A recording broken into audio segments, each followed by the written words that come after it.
It's time. The time is right. The time is now. It's time for the Rage Select podcast right here on Rage Select, and it's nothing but politics this week, John. Just all politics all the time. We're gonna please don't turn off the podcast listener. I'm just joking. I was literally about to walk out because I was like, you should have seen the look that John was giving me. Because literally, I wasn't even supposed to be here this week, so I was told I didn't have to do the podcast, and then I got told I had to do the podcast. Have to? You mean get to? You said get to right. This is why I didn't want you getting that 3 in a row. Ever since you got 3 in a row, it's like you don't have anything to look forward to, and so you're just like, I don't want to do 5 in a row, Jeff. That's not my intention. No, hey everybody, welcome to the Rage Select podcast. As always, I am Jeff, and I got John here with me, and we are.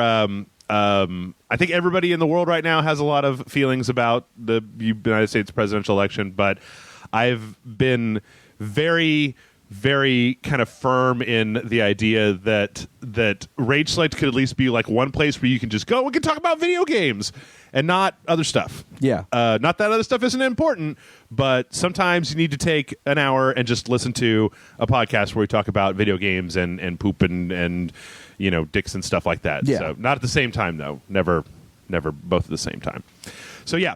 So, John, what have you been up to? You've been still just convalescing? Getting better? Yeah, just getting better. Okay. Yeah. Did you get a chance to go see Doctor Strange yet? No, not yet. Okay. Not, as of recording this, no. Okay. Who knows? By the time this actually goes up, I'll probably have seen it. Maybe not. Yeah. Who knows? I'm still basically stuck right in the middle of video game Armageddon, just trying to finish like 6 games all at the same time. Yeah, I took a game from you. Yeah, I know. It's good. I kept telling John he couldn't have Gears of War 4. I was like, wait a minute, I'm just about to finish it. Then I was like, I'm not gonna finish it. At least not now. Which sucks because I've got like an hour left in it, but I just was like, I got a lot of other things that I gotta do. Tomorrow, I'm gonna do something really, really stupid. It's going to be incredibly dumb, and that is I'm going to go out and try to find one of those NES classics without having pre-ordered one. Oh, wow, yeah. Yeah. Apparently, Amazon's going to start selling them at 2 p.m. on Friday, so, I mean, mind you, by the time this goes up, that'll have already happened. Yeah. They'll probably be sold out by 2:05 p.m. on Friday. I'm really hoping that the GameStop over by my house got one, and that one of the people that I know that works there that's actually like nice to me, like gives that I can call them and get them to like set one aside for me. Yeah. But I doubt it. Yeah. I mean, they got what they said they got something like 2 copies of World of Final Fantasy. They got like one for a pre-order, and they had one extra one. So I'm not exactly crossing my fingers. I'm not holding my breath, but I really would like to get a hold of those. It kind of sucks that... Is this another... what do they call the little things? The little figures. The Amiibo situations where there's actually like a pretty big group of people that want one of those Nintendo classics, and the Nintendo made like 12 of them and sent them to, two places in the United States where you can get them. Oh, I have no idea. Because Nintendo's not been super great recently when it comes to manufacturing a lot of copies of the things that people super want. Yeah, no, I agree. But yeah, so that's going to be my fool's errand. Have fun with that. What's that? I said have fun with that. I actually still own a lot of my original NES copies of a few of the games that are on there that I would want to play. Mm-hmm. So I'm like, Mega Man 2, I already own it. Yeah. I hear it sucks because since it's got a wired controller that's like 2 or 3 feet long, and the reset button is apparently where you hit on the thing to get to like save states, that it's not a thing that you can put like under your TV and then just take a wireless controller and go play. You can plug the controller into like a Wii remote or anything and get remote on it. That it's fully wired up, which kind of sucks, but. I know that, what was it, Hyperkin? I don't remember if that's the name of the company, if that's correct. They made an adapter so that you can actually plug an actual NES controller into it. Yep. So that's, But who has an NES controller? Me. Oh, do you? Okay. Well, I also own an NES. So, okay. Yeah. I think I have a Super Nintendo laying around here somewhere, but my NES is long gone. That was like... You have an NES. What's Fan that? gave you an NES. Oh, that's true. I do have an NES. You just don't have any controllers or cables for it. That's correct. It's been lovely customized with a nice range select picture on the top of it. I'm so sorry to whoever it was that said that to us. I know. It's sad that I know exactly what consoles you do and don't own. Good Lord. John knows more about me than I know about myself. That is a sad state of affairs. Well, I wish that I had done anything really interesting last week, but it was just, it was just thing after thing after thing that demanded my attention, so I didn't really get to do anything. I mean, a friend of mine came into town for a wedding, and we went out and had beer and talked, and that was like, the big highlight of my last week. So. Yeah, I've been taking a lot of medication. Okay. I'm off most of it now, but, Fair enough. Well, I tell you what, this is the literal kiss of death to say this out loud, but this might actually be a short podcast this week because there wasn't a lot of news. Now we're going to be here for like 3 hours. I know. But there wasn't. The news is garbage this week. Like nobody really put anything out. There's like one big story. I solicited for podcast questions, so we're going to have some of those. But before we jump into the news, there's actually a couple of movie things that came out this week that were kind of interesting. I hesitate to talk too much about there's a new Rogue One trailer, the international Rogue One trailer. It doesn't really show all that much more. And looks good though. I mean, yeah, I'm still excited, but I don't know that there's really anything. I don't know there's anything that they show in that trailer that I haven't either. It's not that much more than I've already seen, and I feel like you and I especially have already talked Rogue One to death. So I'll tell you what I was expecting, though, was there was a trailer out. It's actually apparently the fourth trailer for the Lego Batman movie, which has been completely and totally under my radar. Like I haven't. I think that I remember the first time that a trailer for this came out, and I was like, I thought it was like one of those Lego Star Wars No, it's Lego Batman from the Lego movie. Yeah, I didn't understand that. I thought it was like a spin-off, and I thought it was like a spin-off of either the games or because when they do those Lego, like the Lego Star Wars things, which are all right, but they did a whole series of Cartoon Network things or something like that. No, this is the character from the Lego movie. Yeah, Will Arnett as asshole Batman, like as kind of like this weird Loco Steve. And this is the trailer number 4. This is the first one that I saw, and I thoroughly enjoyed this. I think that this will probably, I'm not going to go into it, but this is probably going to be a DC movie that I'm really looking forward to. Yeah, no, I am totally excited for this movie.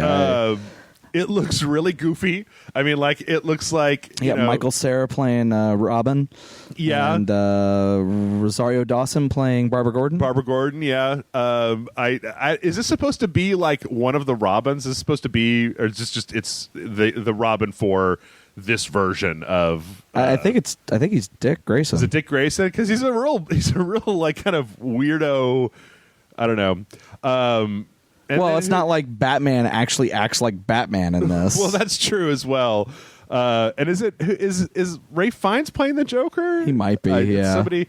I'm a little upset that I want Mark Hamill to be all the Jokers, but that's just I'll get over it. Let other people play the parts, Jeff. I know, but all right, fine. But yeah, if you guys, if you like me, a gentle listener out there, thought that this was some kind of spinoff of the games, which are okay, but they're just Lego games, I highly encourage you to go watch this trailer. It's really goofy as fuck. Yeah, I like at the beginning with Batman's like sitting alone in the Bat Cave, like in an inner tube, like eating lobster and like sitting in his private movie theater with like a bathrobe and then the cowl on his head, and he's like, yeah. I love the part where he talks to Alfred, or Alfred's like, "What's your greatest fear?" And he's like, or what does he say? Snakes. And he's like, clowns, and he says something. He's like, "No, it's clown snakes because you put that idea in my head." Yeah. And the whole part with him and the Joker saying like, "Batman," or he says, "Superman is my arch nemesis," and the Joker is like, "Superman's a good guy." I don't know. There's so much about this that just shows. As another horrible admission from me, when the Lego movie was first coming out, I was like, fuck the Lego movie. I played those Lego games. Whatever, it's nothing special. It's going to be for kids and stuff. And then enough of my friends were like, you have to go watch that Lego movie. It's fucking awesome. And I did. And it was. So now I can't wait for this. Also, I have to say that I really appreciate the way that they've made this like art style of like making it kind of look like actual Legos with this kind of weird stop animation look to it, even though it's obviously they just remove some frames. Yeah, removing the frame, but even like the detail on the detail and the lighting on the individual Lego models, making it look like it's an actual piece of plastic. Yeah, instead of like smoothing it out. It was actually kind of what I hoped. Remember when the first trailer for Lego Star Wars came out? Oh yeah, Episode 7, and it was real. It kind of looked a lot more like this, where it was really, really detailed, and then when the game came out, it just kind of looked like a low lighting, low poly count Lego game. So, so I'm really excited about this. It may seem I am too. Like this was I guess I'm kind of late to the party since this was the 4th trailer for this, but yeah, I really do want to watch this quite a bit. And then last of the movie news before we jump in, this is kind of interesting. They had a little Ghost in the Shell featurette where, a lot of it was Mamoru Oshii there saying like, oh man, it's great. It looks great. I love it. It's great. But they had we saw some kind of production stuff, a little bit more of the movie, some kind of action-y stuff, some scenes I feel like that were very much either in the anime or in the comics of of her getting or somebody maybe the same style of robot getting kind of pulled out of the juice. And there's a couple of scenes here with her shooting at stuff. I don't know. You said that this is that that they're not basing this on the actual anime storyline. Well, the storyline that they came out and said they're not doing an origin story. This is not the origin of Motoko. This is if they said we actually kind of skip to like somewhere around the 2nd season of Standalone Complex or whatever, if you want to equate it to a time period. That's weird because it's like everything's already established. They're not introducing characters for the first time. It's these characters, the things that happen to them already happened to them. They don't want to go. It's actually weird because so you know enough to correct me if I'm wrong here, but I got the big manga collection, right? Because is there only one, or is there more than one? Okay, well, I got the big manga collection. I bought that a long. Actually, I think I might have borrowed it from somebody and then just never gave it back. Long Son time of ago. a bitch. I know. I'm a scumbag. I've watched the first movie. I've watched the second movie. I've watched Standalone Complex, the first series, the second series, and Solid State Society or whatever.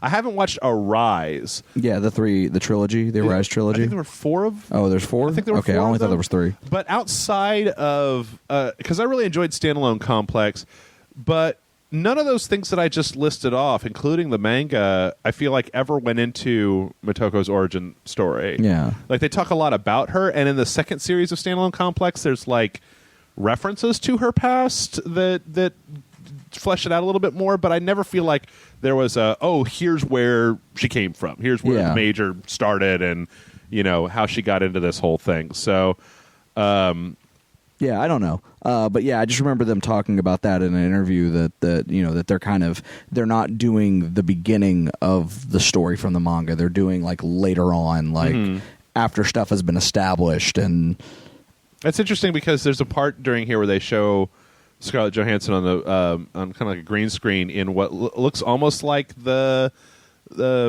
combat camouflage gear. Yeah. I mean, not like in the manga. I feel like in the first anime, it's a lot more naked, but it's kind of a skin tight white suit that looks an awful lot like what that would be. In fact, actually, now that I freeze framed on this scene of her kicking a guy in rags in water, that's the scene from the first. I mean, maybe they'll have that subplot with the garbage man, because that seems like exactly what I'm looking at here. Yeah, I don't know. Of the guy and yeah, I mean, they made a big deal about the fact they're not doing the Laughing Man or the whatever the other.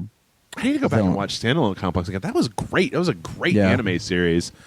Really, I mean, I remember when I first watched it, I was watching fan subs because they hadn't officially released it yet, and that That thing had like subtitles on it. Subtitles, like it had like subtitles at the bottom, and then at the top, like a. I keep meaning to do like one of those like really long marathons where I watch like the first movie and then the sequel and then Standalone Complex and then Standalone Complex second gig and then eventually watch the Arise whatever the fuck it is, because I haven't seen either of those either. Yeah. And then like kind of just do like one long marathon of all of it, but I haven't gotten around to doing it. That's a pretty long marathon. I know. It? Well, I mean, the Standalone Complex seasons are what, like 12 or 13? Dude, I just got through watching all of season 1 of Supergirl, so marathoning a 20-episode season of something is not a problem for me. Fair enough. It also helps that I was sick and bedridden for 3 days, but that's beside the point.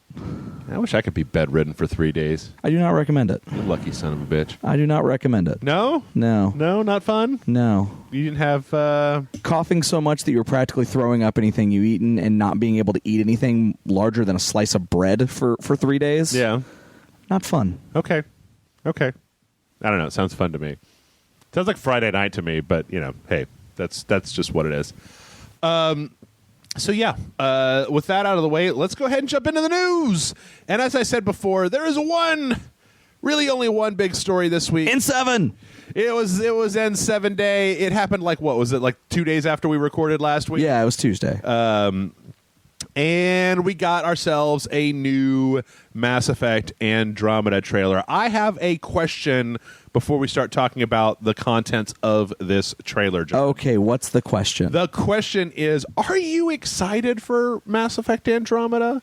I've been looking deep within myself, and I haven't been able to muster up a real serious fire like I have for a few other games. Let me put it this way. Okay. Because of certain games over the last year, Okay. I have tempered myself to not start getting excited for a game until right before its release. Okay. Which is probably for the better. Which games? Well, just all the games that are overhyped and that we fucking are not as good as... We spend like a million years talking about it, Yeah. and then they turn out to be bland. So, am I excited for it? No. Yeah. Am I really wanting to play it when it comes out? Yeah. Sure. I don't know. I guess maybe I look at this and I guess there's something in my head about, like, I didn't hate Mass Effect 3, but boy, I know that this is really going back in time to bitch about something that's long dead, but the ending really did kind of turn me off. And like once I got all the DLC and I played it, it was fine. And, you know, there's nothing wrong with the I game. liked all 3 Mass Effect games. So Yeah, I did not like the way that they wrapped up the Mass Effect 3.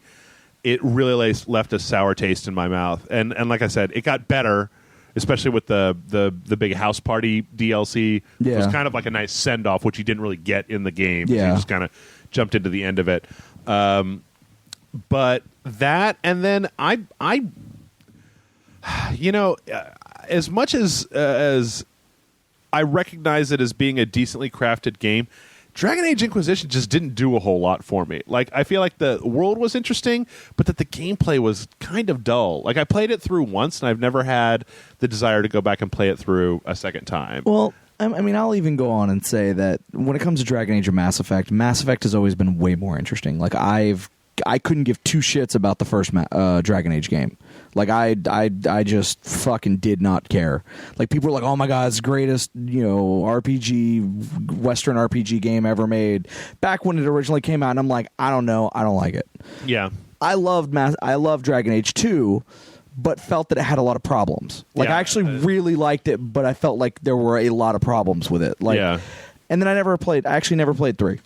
So, Did I loan you Inquisition? you did, but I gave it back without ever playing it. Okay. You know, maybe that's the problem that I've had, is that since Mass Effect 2, I don't feel like there's been a BioWare game that I've been able to just kind of love unconditionally without a bunch of caveats, because I did the wrong thing and I marathon Dragon Age 2 to review it when we were back in the loading bar days. I do not recommend that, because the lack of areas is really it gets jumps really out at you if you're trying to yeah. just play it all in a row. So, like, I didn't really care for Dragon Age 2. I didn't really care all that much for... I mean, I liked Mass Effect 3 okay, but I don't know. It just didn't do as much. I mean, like I didn't even think that the new companions that they gave you in Mass Effect 3 were very interesting. Like, give me Thane over James Vega any day of the week. Like, I don't know. See, I liked Vega. I don't have a serious problem with Vega, but Thane was a really, really interesting character with an interesting loyalty mission and a backstory and all that stuff. Whereas this other guy was like, I just not getting anything off you, bro. Yeah. You know. Now, so I will say with this, I'm more interested in the lore about basically how they are sidestepping the ending of Mass Effect 3 to tell the story. Yeah, which I didn't know about. John told me all about it. Kinda so like they have their Andromeda Initiative website, which you can go to and you can find out about so essentially from what I've gathered, and some of this may just be fan speculation, some of it is official, some of it not, and whatnot, but from what I gathered is that essentially the whatever, the Alliance or whatever, built a bunch of ships, and then basically got a bunch of people of different races and put each race on a different ship or whatever, and then said, okay, we're going to send you off to another fucking galaxy in case Shepard fails. So if Shepard does not stop the Reapers, you're going to go out there and you're going to continue our race. You're not going to come back. This is a one-way trip. That seems like the Reaper mission statement seems like it doesn't matter how far you go. I mean, like they're extra dimensional.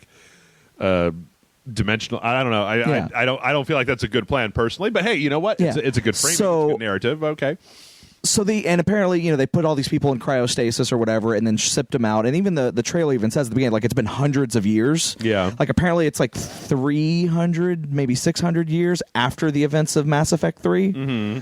But, like, all the technology is still that time frame because that's when they left. Okay. But essentially, you're going to a new galaxy looking for a planet to populate your race, essentially. You're a Noah's Ark, in a sense. Why do you have all the Asari and what the Morden guys and well, I assume that there are some like different obviously there are multiple ships out there. Yeah. And then there are probably also like, some of the crew is not all like human or whatever. It's, there's some other races in there as well. I think they said that there's 4 races on, in regards to your ship. Is it Krogan, Turian, Asari, and human? I haven't seen a single I don't think it's Krogan. I don't think it's Krogan. I think it's the Morden guys. Solarian. Solarian, yeah. Solarian, Asari. But those other races are on like other ships as well. Okay. So, and each ship has a Pathfinder. Okay. Which is the father of the main character of this game, in which. They're supposed to be like the guy who is supposed to find the new place to live or whatnot, and is supposed to be the leader kind of thing. And then something happens to him, and one of his 2 children, which you pick which one it is, the brother or the sister, right? One of his 2 children take up that mantle, and then becomes the main character of the game. Okay.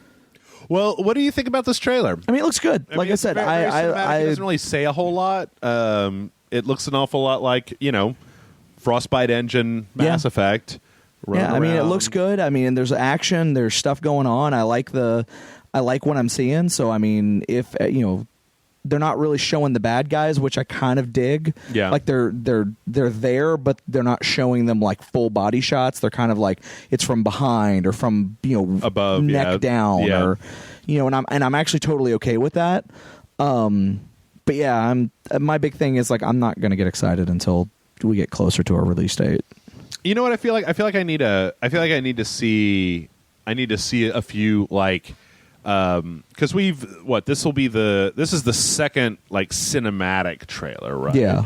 And then we had the one gameplay segment, the dumb 4K jumping between the different things.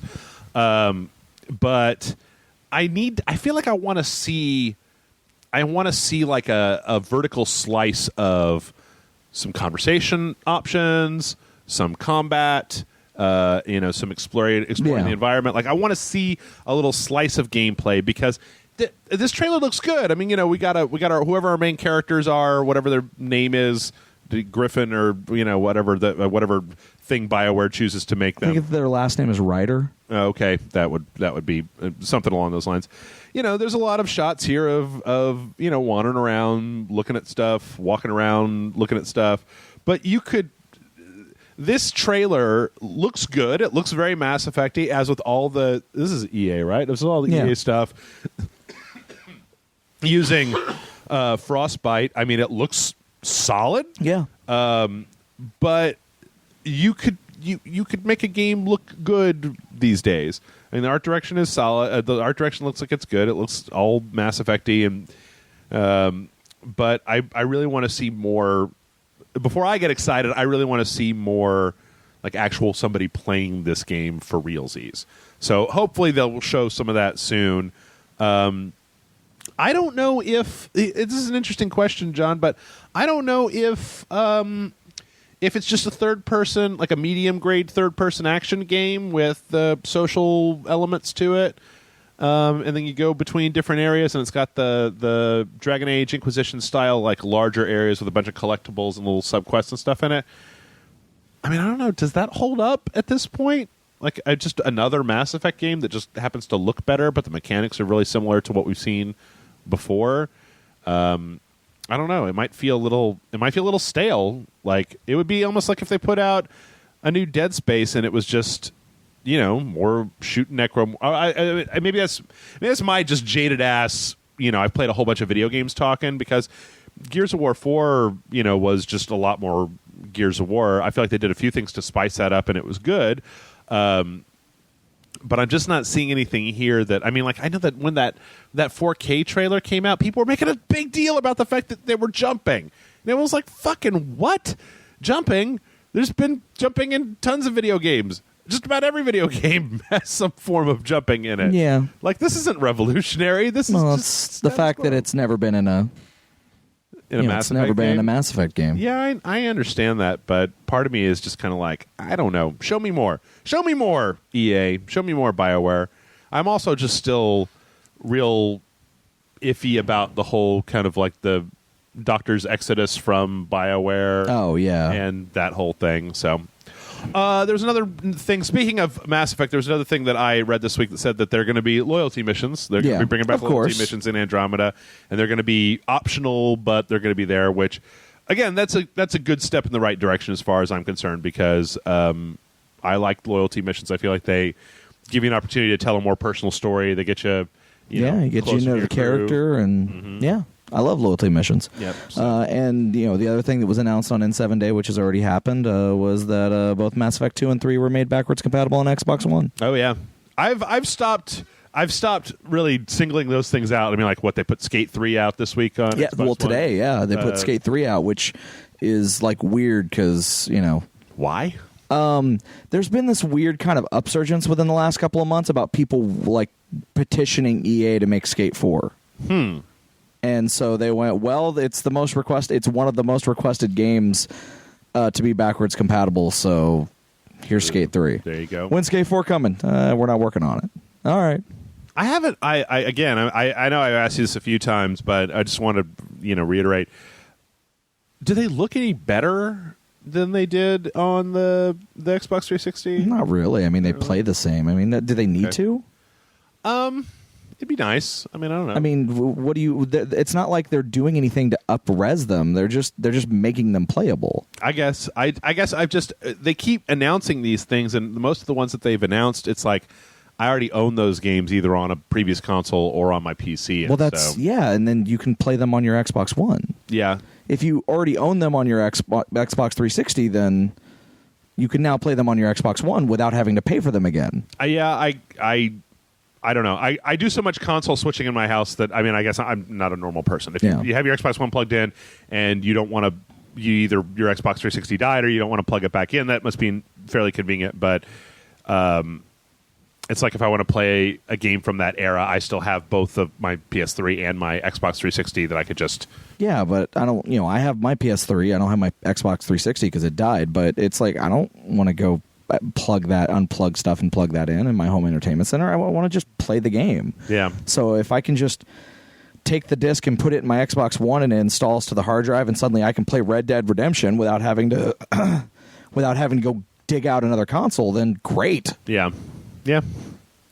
All right, let's see. And then finally, we're going to close out our little bit of BioWare news. There was an interview that was published last week where basically BioWare did this thing that game companies do, I feel like a lot of times, jerky, where they basically said a sequel to Jade Empire is not out of the question, which I know is a thing that fans... I never really played Jade Empire, but... It was really good. I heard nothing but great stuff. Because I think that was another... It was a Xbox... It was original Xbox game. It's kind of, it was using the KOTOR engine. Mm-hmm, yeah. So it was very similar to Knights of the Old Republic. Okay. Except it was, Kung Fu. Yeah. And it was really good. There was loyalty missions. It was great. Like I like it. I still own my copy of it for the original Xbox. So. Okay. It's one of those things that I missed out on, and then I haven't.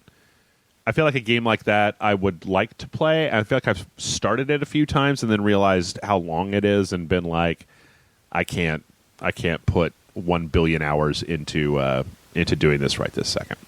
But anyway, either make a Jade Empire sequel or don't make a Jade Empire sequel, but don't say that. Don't tease us. Next up, we have precious few trailers this week, but one of them was the launch trailer for Dishonored 2, which by the time this podcast comes out, will be out and in the hot little hands of gamers. Actually, it's out right now, I think, for PC, or at least... It is. I was seeing a bunch of things about how just like every other game in the entire world these days, the PC launch version is suffering from some technical problems that Arcane is looking into. But... I don't know why it is, but this particular trailer got me more excited about Dishonored 2 than a lot of the previous ones. I mean, the live-action one last week or week before. I don't know. I guess I finally remembered... I started kind of remembering Dishonored 1 and remembering all the fun that I had with Dishonored 1. So, but this one shows the outsider... I think this was the first time they've shown him in relation to Dishonored 2. I mean, they've shown him, but they haven't really it's just been like little snippets, like not like actual long, like not like this. Yeah, where he's very much kind of. I think this is the first time he's talked in any of the trailers. Okay, talking to the main character. Well, talking to what's her face. What's her name? Is it not Elizabeth? That's BioShock. BioShock. Yeah. Yeah, I don't remember. The lady protagonist and Emily. There you go. Yeah, the only one that I seem to remember is the male main character's name, which I have no fucking clue why I know that, because I didn't really care for Dishonored. Did they kill off Brad Dourif in the original Dishonored? Brad Dourif? He was the guy that made your weapons, wasn't he? Oh, I have no idea. I think it was Brad Dourif. The first Dishonored had a real star-studded vocal cast, which I didn't even realize. This one does too. Oh, does it? Okay. Who's playing Emily? Do we know? Oh, that I don't know. But yeah, this is a pretty good trailer. It's action-packed, full of the devil, and yeah, some outer space whales. I don't know. You said you didn't care for first Dishonored all that much? Yeah, I wasn't really into it. But then again, I'm not into like stealth games. Mm-hmm. And even though you don't have to play the game stealth, you kind of do. It makes it a lot more difficult if you don't. Yeah, and so I mean, I'm not really into it. Okay. I mostly remember the first one, playing it on the PlayStation 3. How the load times were super long for it. Yeah. And I didn't want to. I was going through the game trying to do pure stealth. Oh, no, I remember. Anytime I got caught, I would reload. Yeah, no. Literally, it'd be 5 seconds reload. Fuck, I hate these load times. Start playing, 5 seconds later, hit reload. Yeah. Because someone saw you or something, and it's I remember watching you, and it was the most... I don't even know. I don't even know how you can play that game. Yeah, back in the when did that happen? When it first came out. That was back in the loading bar days. Doesn't mean I didn't come over in here and hang out with you or whatever. Did it? I don't. Okay. Yeah, no. I've watched you play that game. It was one of the most infuriating things I've ever watched in my entire life. All right, maybe that was when we did the happy hour for it, but I don't know. Anyway, I'm looking forward to this. I feel like we got 5-6 more things to look forward to this year. Yeah. With this, Watch Dogs, Dead Rising. Fantasy, Dead Rising 4. It's gonna be something else coming out before the end of the year. Yeah. All right. Well, then next up, let's jump over to I've been okay. As far as trailers go, there have been these little Resident Evil 7 trailers. Wait, 7? Yeah, 7 trailers. These little tiny little like 10 to 20 second little snippet teasers that they've been putting out, and I usually don't report on them because they're so tiny. But this week there was one that I thought was really interesting, where this is technically the 9th one, where there's like a giant. It looks like a regenerator, right? From Resident Evil 4. It's like kind of just coming up towards the main character, and he's shooting at it, and it's not really doing anything. And then the big monster grabs the camera. I guess, the more that they show me of Resident Evil 7, the more excited I'm getting for Resident Evil 7. Yeah. No, I'm totally on board. I can't wait for it. Like, I'm really excited for it. I mean, I've looked at some of the even the comments. This story was on PC Gamer's website that had the 2 trailers, and like the comment section, people are just like, blah, blah, that's not Resident Evil, blah, blah, blah, blah. I don't know. I feel like if you're going to take Resident Evil in a new direction, what I'm seeing here seems interesting, between the puzzles and there was another one of these tiny little snippets that had a little bit of combat where it was like this character shooting a guy that was coming after him with like a big hammer full of nails, and like he shoots him, and then he starts walking away, and then he hears something, turns around, the guy's like getting back up to keep fighting him more. And so I don't know, it looks solid. But along with the last 2 of these are the last 2 of the 10 that 10 little like tapes that they were putting out. And they announced tape 3, which is, I guess, the next demo update coming in early December. So keep an eye out for that. We will definitely be, you and I will probably definitely be taking a look at that. Yeah, no, definitely. John and I, we actually recorded, 15 minutes of... We heard there was an update for the demo, and we tried playing it for Super Awesome Video Game Show, and there was really nothing there. I thought we did play it. We aborted like 10 to 15 minutes in there. I thought we did. We looked at it. I mean, yeah, we played it, but we just never released that. I thought we put it up. Nope. Shows what I know. I don't know if anybody actually cares about this. This is kind of a bellwether to see, in my opinion, like whether... Is people still playing Street Fighter V? I'm sure there are. But they announced that Akuma is coming back to Street Fighter V. Oh, shit. Mark your calendars. Yeah. And it was actually noted that the writing on the back of his because they had a very short, like 10-second trailer for it. But the writing on the back here indicates that this is Shin Akuma from one of the other series, and not just like straight up regular Akuma. I don't know. So I don't know. I'm a big fan of Capcom, or I'm a big fan of Street Fighter, but that goes further than what I know. Okay, fair enough. Did you get Street Fighter V? I do own it. Yes. Okay.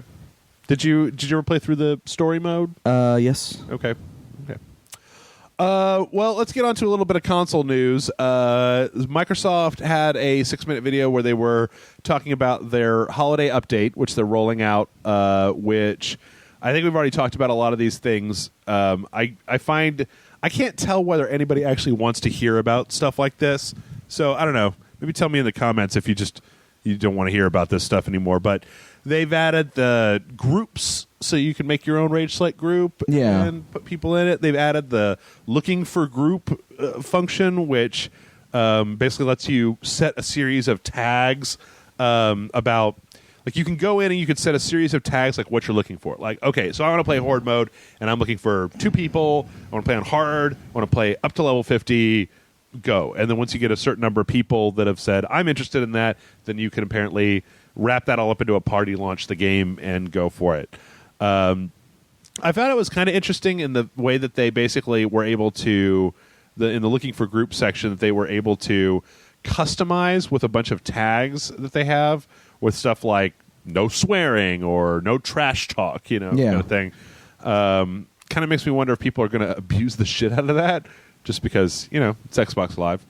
I don't know. It's kind of an interesting idea. I don't do a lot of multiplayer stuff. What do you think about this, John? I mean, it seems cool. I'm all for more stuff like that. So yeah, I mean, it's not hurting anybody, so and whatever. I do think that it's funny though that they were in this video. They're showing how to make a looking for group request, and if you look in the background, there's somebody who has a looking for groups request that has mic optional, all content okay, and then hashtag dicks out for Harambe. Wow. And I'm trying to figure out how this made it into this video. Surely whoever was editing this video. It says dicks out? Yeah. It's misspelled too. It's DIKS. It's dicks, hashtag dicks out for Harambe. And I was watching this update and I was like, wait a minute. Apparently, I know, so we're going to talk about, but apparently there were, was it like 11,000 write-in votes in the presidential election for Harambe? Yeah. Well, I know. I'm like, whatever. Anyway, they have to have known that was back there. Like, whoever was editing this video has to know that it was out there. But it's nice to know that everybody who is who's out there, who've got DIKs out for Harambe, that they can all get together in a group on Xbox Live and go play some Gears of War Horde mode. Jesus. I mean, this video is kind of ridiculous in that they also made a big deal about how they've got emojis in the chat thing now, and it's just like, really? They also talked about this. I actually thought this one was kind of interesting, where so they've got achievements, and they've now they kind of do this on the PlayStation a little bit right now, but if less than 10% of the people that are playing the game have that achievement, then it's counted as a rare achievement and has a little diamond next to it. Yeah. And when you get it and it comes up, there's a little diamond icon that goes with it. And I think that they said that as time goes on, like, it is an algorithm, so a thing that starts as an uncommon or a rare achievement may go to be regular once more people in the community do it. But it's kind of interesting. I mean, I don't do achievements all that much, but I can say there's been at least a couple times in my life where I've considered going back to a game because I've got like 2 achievements left on it, and they don't seem that difficult to do. But yeah, if you're on Xbox One, you got all kinds of craziness that you can do. I don't know if this is live right this second. I think it's live now, isn't it? I don't know. I know they've been testing it for a little while, but yep, we got emojis in there too. John, do you use emojis when you text message people? Ever? Sometimes. Yeah? I've got a pretty solid no emoji policy in my life, but that's just me. All right, so that's Microsoft. On the Nintendo front, I am very excited to report that apparently on Black Friday, Nintendo is going to have 2 new 3DSs, a black and a white Mario-themed one that's got little Mario icons all over it, $400.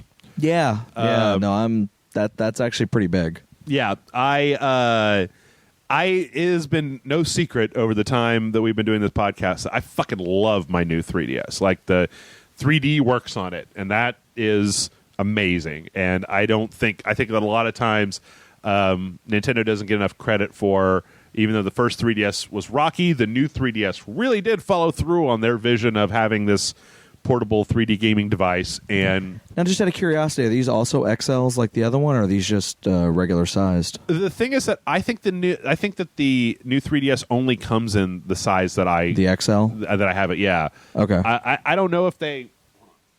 I don't know. Yeah, if no, that's actually, an XL. That's an XL. Okay, yeah. So that's the one that I've got. I'm pretty sure it's that same size because I don't remember. Like, when I went to go get this, I don't. Well, I know in Japan they had 2 sizes. They had a in the US, one. it was just the XL version. Oh, okay. Well, this just says. Let's see. This is a story off Game Informer. Black Friday was the Super Mario themed new 3DS, and only this 3DS, only $99.99. Nintendo hasn't said whether they will raise the price up after the holidays. I'm kind of curious to know if this signals the possibility of a hardware refresh. if they're trying to clear out their inventory to do a new 3DS hardware refresh. Don't know. I don't know. It doesn't say here. Okay. I would assume that it's the larger one, but Probably is. because I don't think that they've ever sold the smaller one domestically. I could be wrong about that. I don't know. But if you are a person who hasn't gotten a new 3DS, this is a good deal. And I'll be honest with you, this is. I always say this when Nintendo consoles start to get later in their life, but this is a great time to go get a new 3DS. There's a fucking ton of games out there for it. There's a new Phoenix Wright. There's, Bravely Default. There's Fire Emblem, the new Fire Emblem that came out this year. A bunch of Marios, Mario Karts, et cetera, et cetera, et cetera. New Pokemon's about to come out. Yep, new Pokemon's right around the corner. It should be out, I believe, by the time that this goes up. So, yeah, if you are a person who hasn't ever had a 3DS, that's a fucking great deal. And you can probably get a bunch of stuff if you buy it digitally on Nintendo Store. Watch out for a sale, and you'll probably get some. Probably be able to grab some of those things on the cheap. Let's see. Oh yeah, John spoiled my Hyperkin making a classic NES controller news. Oh, okay. Sorry. That's fine. Bad news, though, for Nintendo, or I don't know, this is just something that had to happen soon, but on Nintendo's website, they basically switched over on the Wii U to, it now says, coming production scheduled to end for both both of the Wii U's that they're selling on the Nintendo website, and Nintendo has said that in pretty short order, I think they said that they've already shipped, that the United States has all the remaining Wii U's that they're going to basically be getting before production fully ends. So while you're picking up your $99 3DS, if you can find yourself a Wii U, that's another one where if you can find yourself a cheap Wii U, there's about a dozen, 2 dozen solid ass games for the Wii U. Splatoon, Bayonetta, 1 and 2. I know some people didn't like it, but there's the Fatal Frame that came out. Yeah. What was the one that we just got done playing? Tokyo Mirage Sessions was good. So I feel like the poor Wii U, boy, it never had a chance. Or I don't know. It was fine for what it did, but it just didn't. I don't know. It was kind of in a bad place. If it had come out a year earlier, it might have been able to have a little bit more traction, but it just didn't really get a chance to do anything. But yeah, so if you want a Wii U, save it up and get out there and get it now. So I seem to report on this same story once every 4 months or so. Yeah. But apparently Ubisoft is in talks with Netflix about a potential series on Netflix.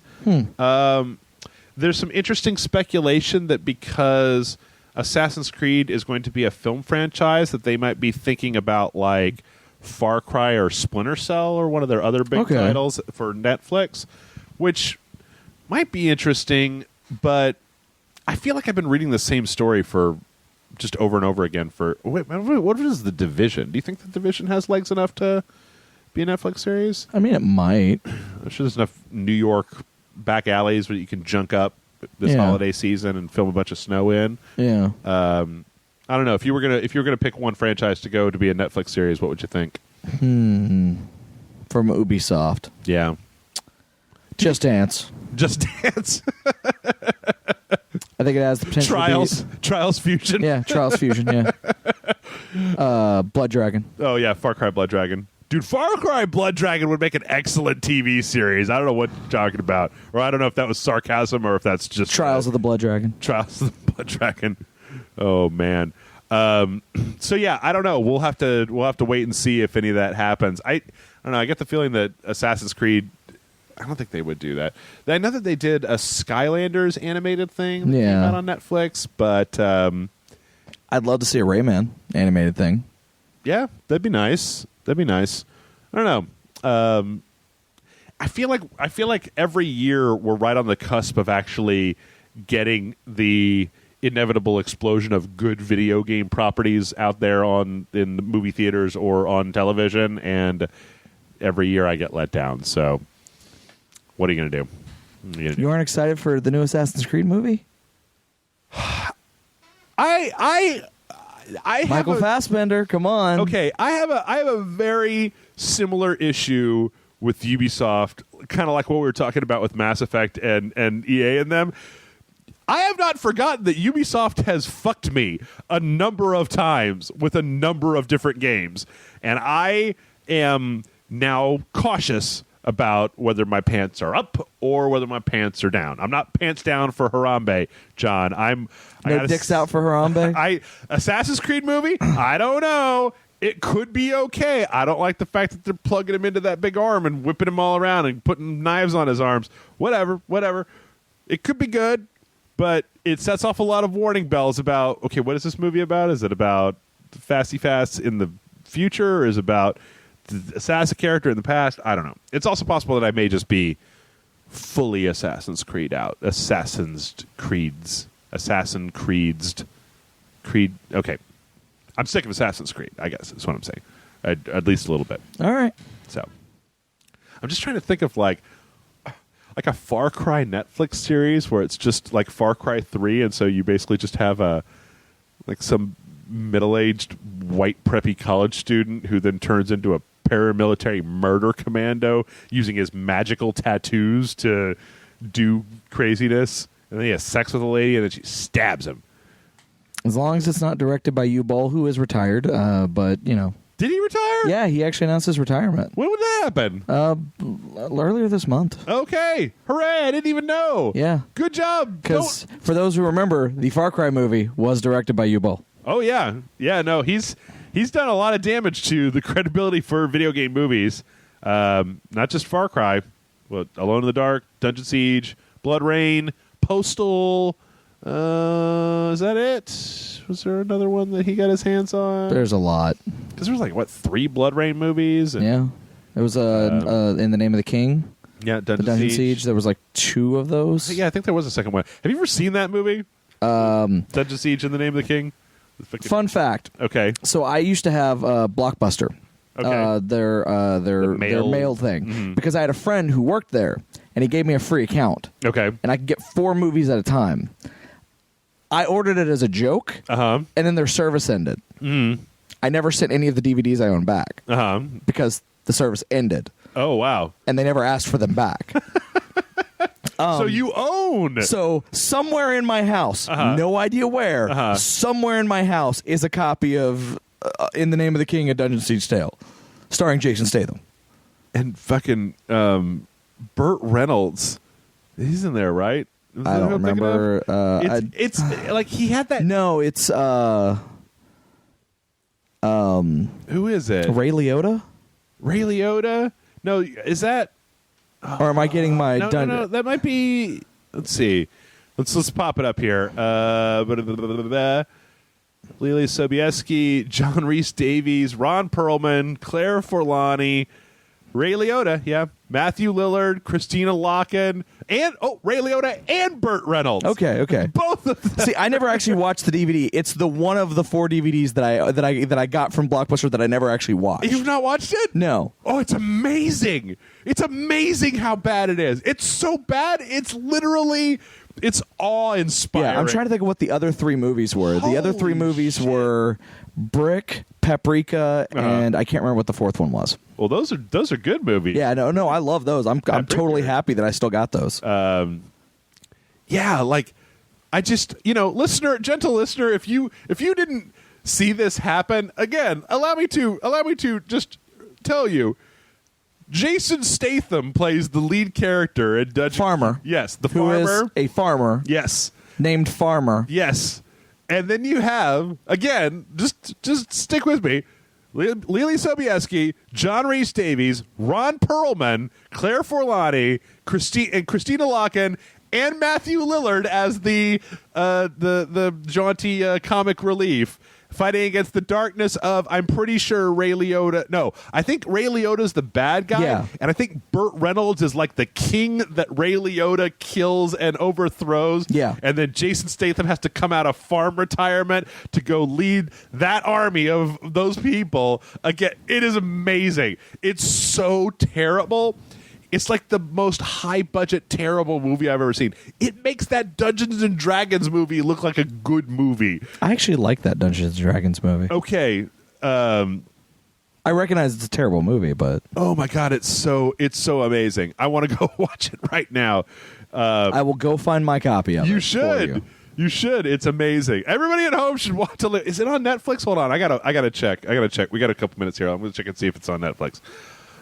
Because I've never watched Far Cry. I've never watched I've never watched the Blood Rain movies. I've never watched Far Cry. I've never watched any of his. I didn't watch Postal, though I kind of wanted to watch Postal at one point. I heard that Postal was truly offensive. No, it's not on Netflix. I tried watching. I think I watched the Blood Rain, which was what Christina Loken. Who Didn't he do House of the Dead? Yes, he did. Which that was had like the no first house. One. There was no house anywhere in the movie. Oh, that one was truly bad. I can't even tell which one is the worst, but I watched the Blood Rain one where they dragged fucking what's his name? God damn it. Ben Kingsley into that. Yeah. Because Uwe Boll used to have this thing where he got a grant from the German Film Commission to make movies in Germany to pump money into like their local economy. And so it was like he was making these movies, but it didn't matter whether they made any money. He kept getting given these grants to make these movies. Something along those lines. Well, the funny thing is that because he also made them for really fucking cheap. Yeah. Like, they made their money back. Like, all of them. Man. Made their money back. And he's such a fucking weird-looking guy, too. Let's So, see. you know. I know his last batch of movies were not video game related. Like, his last, 4 or 5 movies were, legit movies. Still Alone in the Dark 2, Far Cry. Yeah, I mean, he went back to... He made movies that weren't... he did do Alone in the Dark, didn't he? Before that. I'm just trying to think see if there's any. Yeah, he made that this Rampage movie in 2009. Yeah. And then he made 3 sequels to it or something like that. Anyway, that's enough Uwe Boll. Good. It's just what I'm trying to say here. It's good that he's not allowed to make movies anymore. Well, it's not that he's not allowed. He retired. He's good. Excellent. And he's like, I don't care, but my name is synonymous with video games. So, and you have, for anyone who. Blech. It's because of me that we actually got video game movies. So go fuck yourself, Pete haters. And you know what? I got to respect that a little bit. Yeah, the fact that he's just like, you can hate me. I don't fucking care. I made a bunch of money. I don't care. But he also challenged his critics to box him in the ring, and he's like a legitimate big fucking boxing dude. He'll beat the crap out of you. Anyway, sorry, back to the news, everybody. It's a quick tangent there. XCOM 2 on the PC is finally getting a patch to put in controller support. Hey! I'm happy about that. About time. Yep, I kind of want to load it back up again and see. I know they had a bunch of updates and stuff, and then they had the console release. Yeah. So I have no idea why that wasn't in the game to begin with. Speaking of things that came out way too late, there's a free patch for Mafia 3 that put in some different clothes for the main character. Yeah, he has, and apparently each set of clothes comes with its own set of haircut and facial hair. Yeah. One set of clothes he's bald, another set of clothes he has a full beard, another set of clothes looks normal, like he does in the rest of the game. So it's there's just a straight up military army uniform. Uniform. There's kind of a black. There's a black suit. There's also a black kind of leather jacket. Almost Shaft looking. Yeah, kinda. with the dark sunglasses, and a turtleneck and a chain. And there's one that actually kind of looks a little bit like the Drive. Yeah, from Drive. With kind of white leather jacket or something like that. Kind of driving gloves. Great. It should have been in the main game originally. Yeah. I don't have any reason to go back to Mafia 3. I just uninstalled it yesterday. So. Yeah, I just I don't know. Maybe this be one of those things where next year there'll be a bunch of updates for Mafia 3 because apparently this also had some UI changes and a few other enhancements. Maybe by next year Mafia 3 will be a really good game. You could buy the Game of the Year edition with all the DLC and blah blah whatever. So last week we talked about how Blizzard is remaking Diablo for in the Diablo 3 engine, and that got people asking, what about Warcraft? So apparently there was a statement where Frank Pierce said during a Q&A at BlizzCon that they considered revamping Warcraft 1 and 2 and putting them out, and they went as far as to get Warcraft 1 running, and then he sat down and played it, and he's like, Warcraft 1 isn't any fun anymore. Like, it's too basic, it's too easy by default, and it's too... Because, I mean, like, Warcraft 1 didn't even have... I mean, Warcraft 2 had, like, ships and... Yeah, Warcraft 1 is just orcs and humans. That's... Yeah, and it's, like, all these very basic, tepid maps. Like, so they said they have no real plans to remake Warcraft 1 or 2. They did not, however, say anything about 3. So if you're looking for a Warcraft 3 remake, who knows? Maybe that'll be somewhere on the horizon. And last but certainly not least, you know how I said that there isn't any good video games on TV? Well, apparently Sega is making a Yakuza TV show. Oh, shit. A Yakuza live-action drama, no less. Oh, shit. Yep. And that's kind of all the information that I have about this. But I like Yakuza. I think it's a silly franchise that's great and fun to play.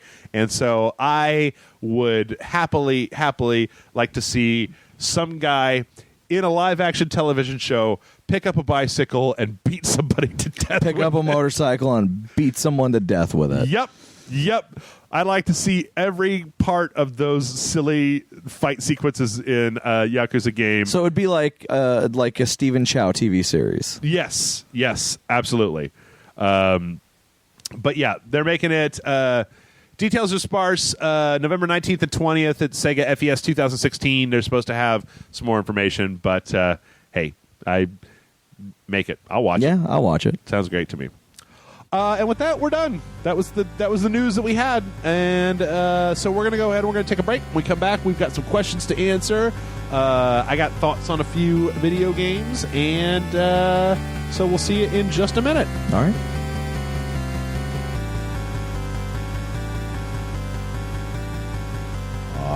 And we're back. And it is that time again. It is time for questions, only to be preempted with a very short talk about this video game. I have a video game to review, at least very briefly. You don't say. I do. It's not like you don't do this every week, Jeff. Well, sometimes I don't. I haven't beaten a game. Like I'm right on the cusp of Call of Duty, and I thought I might talk about that, but I just need like another.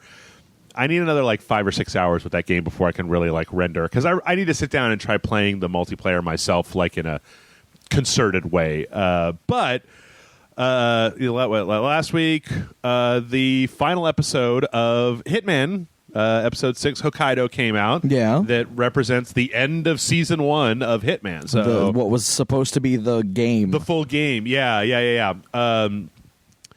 And I have to say that when I look back on my 2016 gaming experience, Hitman's up there. It's been really fantastic. So for those of you who have never played a video game before, or maybe not been around this particular franchise, Hitman is the story of Agent 47. No hair, big barcode tattoo, the most obvious, like 7-foot tall brick shithouse looking assassin in the entire world.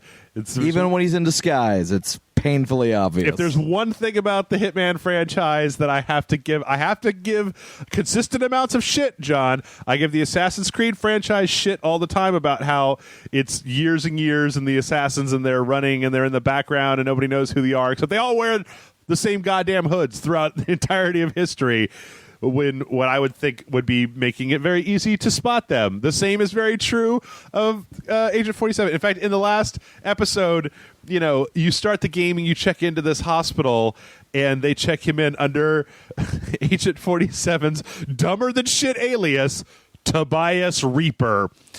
Okay. Yeah. But basically, this is... you really don't have to have played any of the other Hitmans in order to play this. It's pretty easy going. It starts off with the mission that you and I played right back in the old days, back at the very beginning, where it's Hitman, it's Agent 47's indoctrination into the ICA, which is the organization that he works for, killing people. Now, as far as the narrative goes, Hitman's actually a weird beast because you end up with like this really convoluted web of international espionage and stuff, where it becomes clear that there's a force that is manipulating the kills that Agent 47 is doing in order to work against another secret organization that's out there, and it's very convoluted. And one of the things that's a little bit rough about it lore-wise is that you can, like, okay, so every mission there's a cutscene, and then you do a mission, and then there's a setup for the mission, you do the mission, and then when you get done, there's a nice cutscene. And the cutscenes are beautiful. I feel like the entire game is very much on point. 60 frames per second, very crisp. All of the graphics are really well put together, a variety of different interesting locations to go to. You know, Sapienza is like a mini town that you can roll around in, and there's Marrakesh where you're in a very large like luxury hotel. You know, the Bangkok level, or I might be mixing those up. Bangkok is in a hotel. Marrakesh, it's like you're in this really crowded street area that has all these NPCs wandering around this giant bazaar. Really big, really dense levels. But if you really want to get down to the full story of what's going on in the game, you have to play through every level a whole bunch of times, and you have to listen to these conversations that'll happen between like characters, like your target and another character, or a target will go out and he'll have a phone call, right? And that's going to fill in part of the backstory. So it's really easy to miss a lot of the story if you're just kind of running through, because one thing that this game does that I think that a lot of Hitman fans don't like is that there's like 4 or 5 unique ways to kill each target, and the game, you can basically just pull that opportunity up, mark it, and the game will literally checkpoint you through that process. It'll say, okay, the first thing you need to do is go over here and listen to these 2 people talk about it. Then you need to go over here and you need to get this uniform. Then you need to go over here and you need to get this thing. Finally, you're going to go over here and you're going to set up this thing. You're going to kill the target. Now, you can turn all that stuff off, and the people who are super into Hitman, I feel like, do. But I feel like if you were coming into it now when all the episodes are out, it would make it really, really simple for you to just go through every level by following the guideposts, and to play every level one time. And I feel like if you do it that way, you're going to miss out on a whole lot, because the thing that impresses the shit out of me about this game is the replayability of it. Every level has at least 2 or 3 different ways to kill your primary targets, and then there's a whole bunch of other things, like finding all the disguises, or killing somebody with poison, or killing somebody this way, or getting up to this level. There's even a bunch of redacted challenges in every level. Okay, cool. That it's kind of a nifty system, because they've got like little achievement like pictures on them, and you're kind of expected to try to suss out what that achievement, or what they want you to do by looking at that picture and just experimenting with the level. So, and then what's great about it, in my opinion, is that it doesn't just, like, when you do those things, you get experience points, and every level has 20 rankings on it, where when you get like it's like 7,000 experience points or whatever, it'll rank you up to the next level, and that unlocks new places for you to start, new places for you to hide gadgets, new gadgets for you to use. So every level has a shitload of replay value on it. In fact, I played, once I figured that out, I started just playing through all the levels over and over and over again to just see all the different stuff that was in it. It was pretty amazing. Now, that's good. Unfortunately, I really wish there was a few things this game does. Okay, you have to be online not only to get those points, which requires you to like log into the Hitman server, so you can't play offline if you want to do that. Not only that, but if you say you get level 20 in an area and then you go offline, you don't have access to any of those other starting areas, any of that other gear. Wow. Yeah, like once you've done it, because what I was planning on doing, because the load times can get really gross when you're online, because it's doing a bunch of server stuff and whatever, your internet's cranking. But it's such a shitty thing that mars an otherwise really fantastic game, and it's almost like I smell Square Enix on that. Whereas I feel like they made this really solid game, and not only did they make the solid game, but they did there's the regular contracts, but then there's what they call escalation contracts, where you basically kill a person and then you can move on to the next person. People can upload their own contracts online. They have timed weekly contracts where you have a certain amount of time to do this thing and then it goes away forever, that have different, that was where the Gary Busey thing came in. They keep putting out new kind of little remixes where they'll designate certain other people as targets. So IO, I feel like, is really committed to making this a really interesting experience. Square, on the other hand, I feel like I feel like Square Enix is the one meddling with stuff like always having to be online. It also became abundantly clear that they had a route for the storyline to go through, and that at the very end of episode 5, they throw in this curveball, and instead of any of the major players that you've been dealing with over the course of the game, suddenly the most important thing for the season 1 finale is that you kill this guy that you met like one time before. And so it really kind of derails the story that's been about...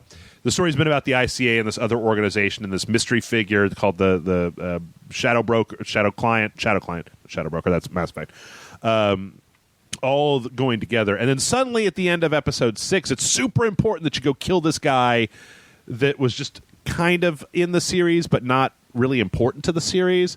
And you could definitely see where they then hung it to be a cliffhanger for season 2. Now, I'm torn with that because I want a season 2. I like playing Hitman. But on the other hand, it kind of fucks up the story because it veers, as you were on a path to finishing up this storyline, and then suddenly it's like, oh, fooled you. Like, no, you got to wait for season 2 to maybe get to the end of that storyline. Everything else, though, in the game is really fantastic. I mean, 47, you can shoot people, but I mean, you have a whole series of sniper rifles, assault rifles, machine guns, but he's very fragile, so it's not in your best interest to do so.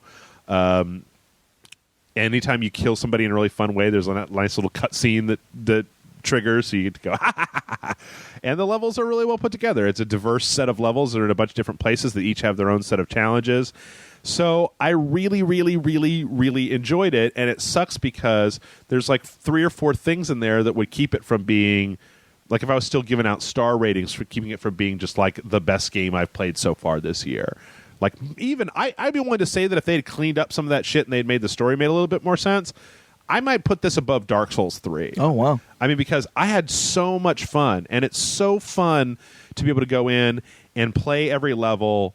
The last level, Hokkaido, it's like you can start as a patient, or you can start as a chef, or you can start as a ninja on the side of a snowy Japanese mountain with a katana.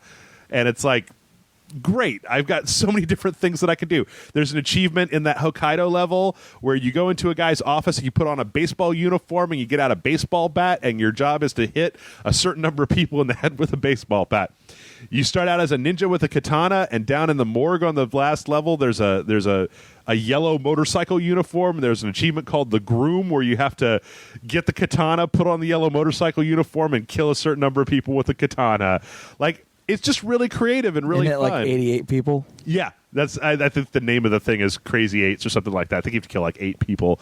But it's a super good game, and it just really sucks that it has these hooks, that it has these caveats, basically. Because it's also, and I really don't mind making this as a very declarative statement, the best episodic game I've ever played. Because unlike, as I've said before, unlike other episodic games, it rewards you playing through every episode multiple times. So if I had gotten this as a single disc game, I might have played from the beginning to the end. I might have gone back and tooled around on a few of the levels. But because every new mission that came out left me hungry for more Hitman, I played the shit out of the level until I got up to mastery level 20, and I went online to look up where some of the redacted challenges were. So I had a great time playing the same level over and over and over again, because unlike a lot of other games, just full stop other games, Grand Theft Auto, Bloodborne, fucking Metal Gear Solid, some of my favorite games, there are so many different interesting things to do in every level that it rewards you. And not only does it reward you in an adrenaline rush fashion, but it gives you experience points that unlock new things that make things different. It changes the game the more you play it. And I fucking had a blast with it. I just wish it didn't have that online thing, and I wish that they had. I wish that if they were going to do 2 seasons, if they would have planned a little bit better for that at the very beginning, so that the story continuity worked better. But other than that, fucking loved it. Great. They're putting out a disc version of it soon, so anybody who's January, who's a fan, I think it might even have some bonus things on it. Hell, they even did a thing where they took like the Sapienza level and they remixed it. They put a film set, like the middle of the thing, they put this giant alien spacecraft and all these cameras, and it was like they're filming a sci-fi movie here, and you got to go kill one of the actors that's in the sci-fi movie. They took the I think this is a Marrakesh level where it's the big bazaar, and they made a whole separate thing where it's at nighttime, and you have a few different targets to go through. There's even stuff like on the Bangkok hotel level, they've got a series of like horror movie themed things where it's like get the fire axe and with the hotel uniform on hack up 6 people and don't get seen doing it, or like drown people in the pool. Like, it's an incredibly creative game. Gary Busey, they in the Bangkok mission where you're in the hotel, you have to assassinate this guy who's a rock and roll star. They made a music video. They produced a music video for the song that he plays in the level, and it's like the people that made this obviously have a great deal of love for this game and this franchise, and I really, really like this game. So more than a lot of other games that I've played this year. That's good to hear. Anyway, sorry. Gush. All right, so let's get on to the questions. mail@ragesite.com is the email address, and our first question this week comes from Michael, and Michael says, Dear Jeff and John, what would you do if Austin was hit by the spiral curse from the manga Uzumaki by Junji Ito, or the flying weather balloons with your face on them and nooses on the end to hang you? Anyway, would you pack up Archer in your car and try to leave? Thanks to Jeff's references, I looked up the author and his works with significant less sleep as a consequence. Thanks a lot. And then he says, I'm going to butcher this. Met Vrendeliek Groten, Michael of Flanders. Have you ever read Uzumaki? Nope. Oh, God damn it. So I have no idea what he's talking about. Son of a bitch. Have you ever read any of the Junji Ito, Gyo, or Tomi, or any of that? Okay. Well, I'll give you the weather balloon one, right? It's just basically like, imagine this scenario where one day these giant balloons that have nooses on the bottom of them show up in the sky, and every one of them has a different person's face on them. And what they're trying to do is if you go outside, they'll swoop down and hang you from the bottom of the balloon. That's so nobody crazy. can go outside. It's a short story that he did where there's like a girl that's trapped in her house, and she's running out of food, and outside are these giant weather balloons and they talk too. They keep talking in the voices of that person, trying to coax you and trick you into coming outside. I don't know. Michael, Junji Ito's manga works are interesting because there's no good happy ending in them. Uzumaki has a real downer ending. Gyo has a real downer ending. That one has a real downer ending. Like, it's almost like all of his, like, he just boxes his characters in, and there's no escape, and everything is fucked. There's one that he has called Reina Demon Star, where basically this giant carnivorous fucked up planet shows up, and by the end of that, there is no more Earth, and there's like 4 people left alive. It's not exactly a happy ending. So yeah, if the spiral curse descended upon Austin, I would try to get out, but he makes it pretty clear that you can't leave, that when you try to leave, that it just spirals you back into the place where you were before, no matter what you do. So yeah, I don't know. I would try. I don't know. I could definitely say that if there was some like spooky ghost bullshit happening, I would leave my house, go to somebody else's house, be like, John, there's a demon in my house. I need to stay at your house for a little while. I'm pretty sure my house is already haunted. So. Really? Yeah. With what? Is it poltergeist? Oh, I have no fucking clue. Class 4 roaming vapor, or Freeform roaming vapor? Probably. Yeah. Okay. Or it's just squirrels. Just a bunch of squirrels. Living in the attic. It could be the ghosts of the dead. It could be rodentia. I don't really care. It's one of those. Yeah. I've learned to live with it. Okay. Fair enough. Next question today comes in from Ty, and Ty says, to Jeff and John, do you think there is something a video game company could do to temper expectations for games that are highly anticipated and have been in development for a long time. For example, The Last Guardian and Final Fantasy XV's expectation levels are through the roof, probably to the point where they cannot feasibly reach them. Is there a way to temper that before the game's release? Your loyal patron, Ty. Do you think of anything that might work for that? At this point, no. Because, I mean, Last Guardian, they just stopped talking about it, and that seemed just to make things worse. Mm-hmm. Like, they even went to the point of saying, it's shelved, it's never coming out. Yeah. And it just, people were just frothing at the mouth, like, when is it coming out? 3 words. Half-Life 3. Yeah. We haven't said shit about Half-Life 3 in a decade, and everybody's like, what the fuck? Come on, Valve, count to 3. Yeah. Yeah, which I've always been more interested in seeing a Portal 3 than Half-Life 3, but yeah, so I mean, it's at this point, I don't think there's anything they can do. I mean, they can show a little bit, they can show nothing, they could even say that the game is canceled and never coming out, and it wouldn't matter. People's expectations are just going to be through the roof. I think people's expectations, I think the only way that you're able to circumvent this particular thing is if you do some Five Nights at Freddy's bullshit where you put out a trailer and then 4 days later you put the game out. Yeah, And it's just it's like literally like no one even knows it exists. Yeah. Like you don't even announce that it's being worked on. Yep. And you somehow keep it secret that it's being worked on, which that's the hard part because I mean even Fallout 4 was leaked. Sure. Years. It's just too many people work on a thing. Yeah. You got to submit it for ratings classification. You got to copyright it. I mean, there's people where we get information just from submitting trophy lists, right? Yeah. And we find out that the thing is probably going to happen. Or leaked from distributors or game publishers. I mean, how many a German GameStop has reported that they got a listing for Far Cry 3 Remastered Edition, right? Or just somewhere around those lines. Because you're kind of damned if you do and damned if you don't, right? Yeah. If you do go down that particular pathway of waiting until a game is mostly done to start talking about it, then you could be cheating yourself out of pre-orders and money and excitement and people getting all juiced up for it because they don't even know that it exists, right? Like if a company just comes out and says, oh yeah, by the way, I'll just pick a franchise. There's a new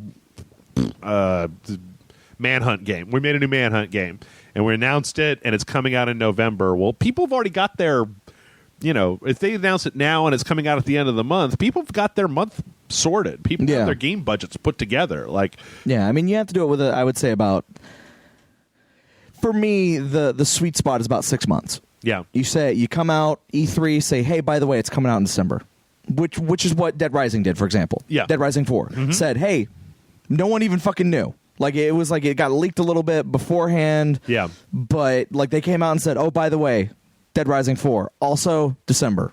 Yeah. And like that I thought was perfect. Like that set my expectations perfectly because it's like, okay, I didn't know they were working on this game. They announced it. Holy shit, it's coming out before the end of the year. I'm good. Yeah. That's all I need. Yeah. Like that don't announce something and then be like, yeah, but there's not a release date and then 6 years later be like, oh yeah, by the way, it's coming out next year.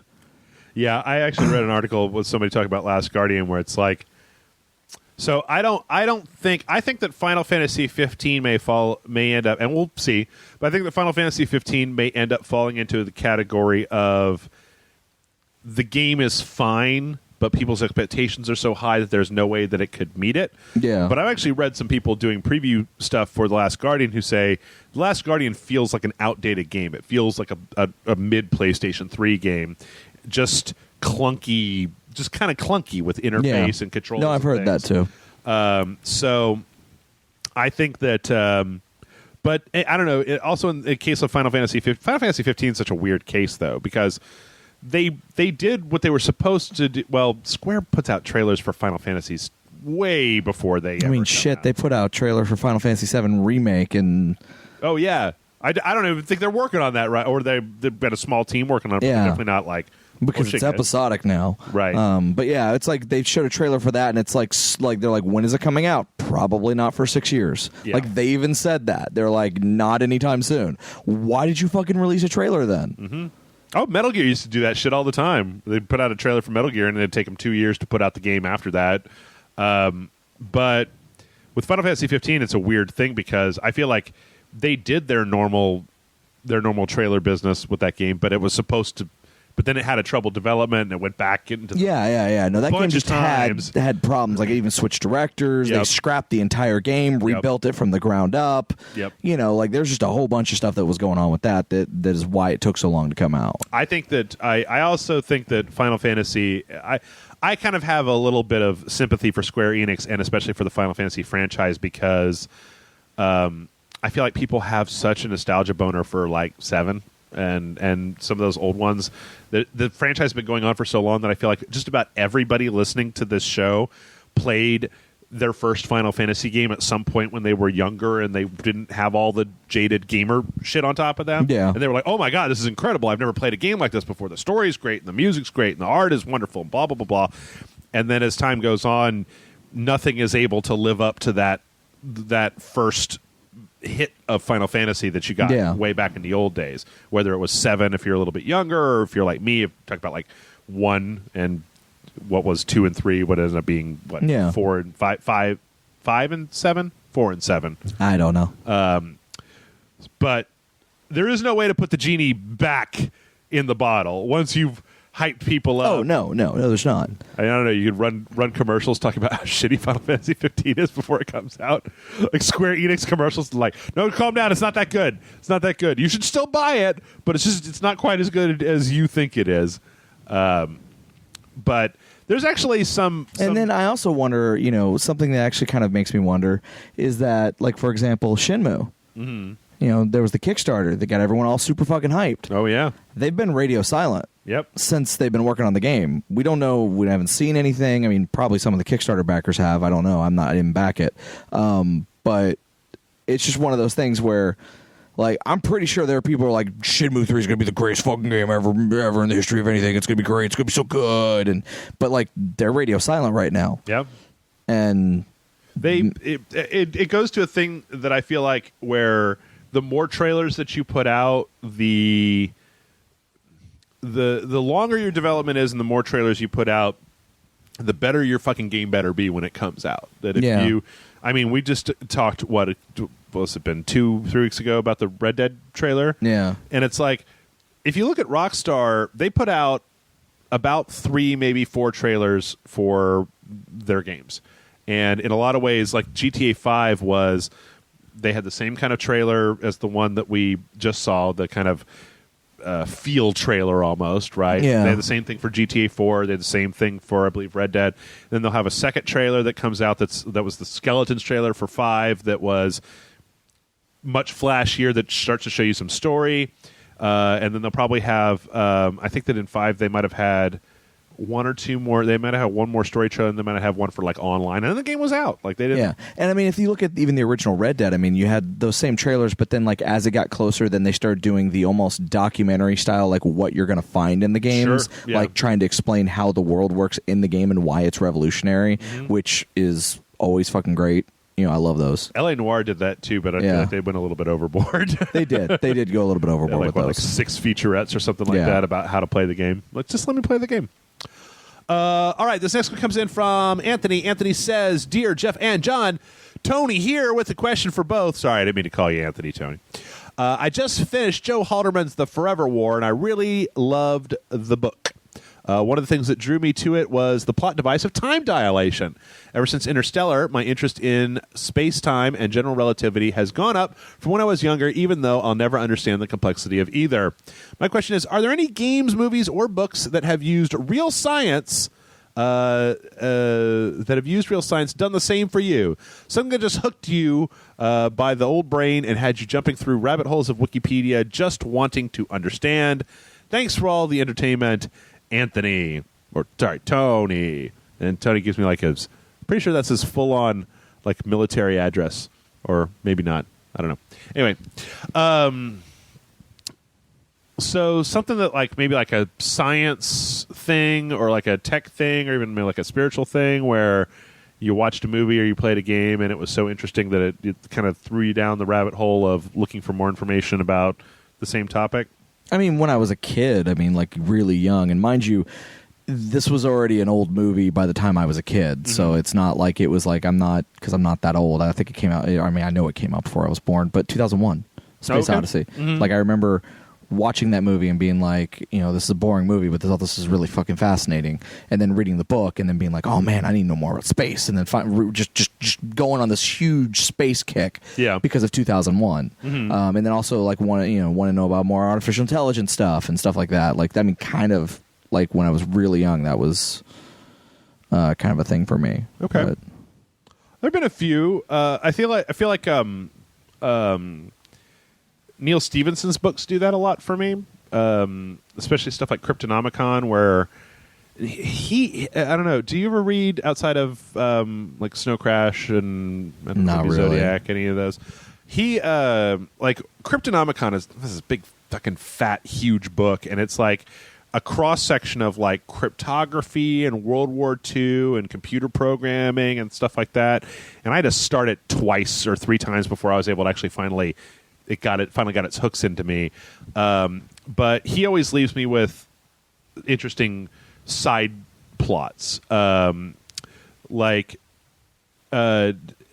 feel like the one that probably was the most interesting was this book called Seven Eves, that I probably would not have even remotely had as much of an interest in if it wasn't for, and this is one of my go-tos, but for this particular question, Kerbal Goddamn Space Program had me down YouTube videos about Delta V and lunar injection and gravity assists and, all this shit. And that game, I still maintain that Kerbal Space Program is the finest educational game ever made, because it made me go out and learn a bunch of shit about space that I did not know. It made me learn about all kinds of different thrust and gravity and build mechanics, and a lot of that is from the game. But after playing Kerbal Space Program and going down that rabbit hole for a few months, then I started reading this book, Seven Eves by Neil Stephenson, and the first half of that book is about a bunch of people on the International Space Station trying to survive in space for long term. And so there's a lot of gravitational shifts and turning stuff and how orbits affect things. And I feel like I wouldn't have gotten half of what was going on in that book if it wasn't for Kerbal Space Program. Fucking goddamn Kerbal Space Program. Kerbal Space Program is an excellent game. It's so good. Yeah. I don't argue that. Yep. Also, as an honorable mention to answer this question, I feel like Michael Crichton books back in the old days were good, because those were all kind of like weird near future. Everybody remembers Jurassic Park, but like, Andromeda Strain and Sphere and Congo, Sphere the book was so good. That movie was shit. Yeah, but those, what was interesting was that the Sphere the book had the big old space sphere, right? Yeah. But around that, they had all of this kind of undersea lab science stuff that was really interesting, that was all baked into what was going on. Congo also had a lot of weird kind of like GPS future, at the time, what was considered to be very advanced, like navigation, survival tech stuff in it. Even Disclosure, right? Yeah. A book about sexual harassment. VR is very heavily featured in that storyline. So Crichton used to do a pretty good job of putting that stuff together. Also, I have to say that there's plenty of stuff about modern military war games that I would probably be not as familiar with if it wasn't for the time in my life where I read a fuck ton of Tom Clancy books going into intimate detail about how guns and aircraft carriers and Tom shit Clancy like that works. Rainbow Six, the book is fun.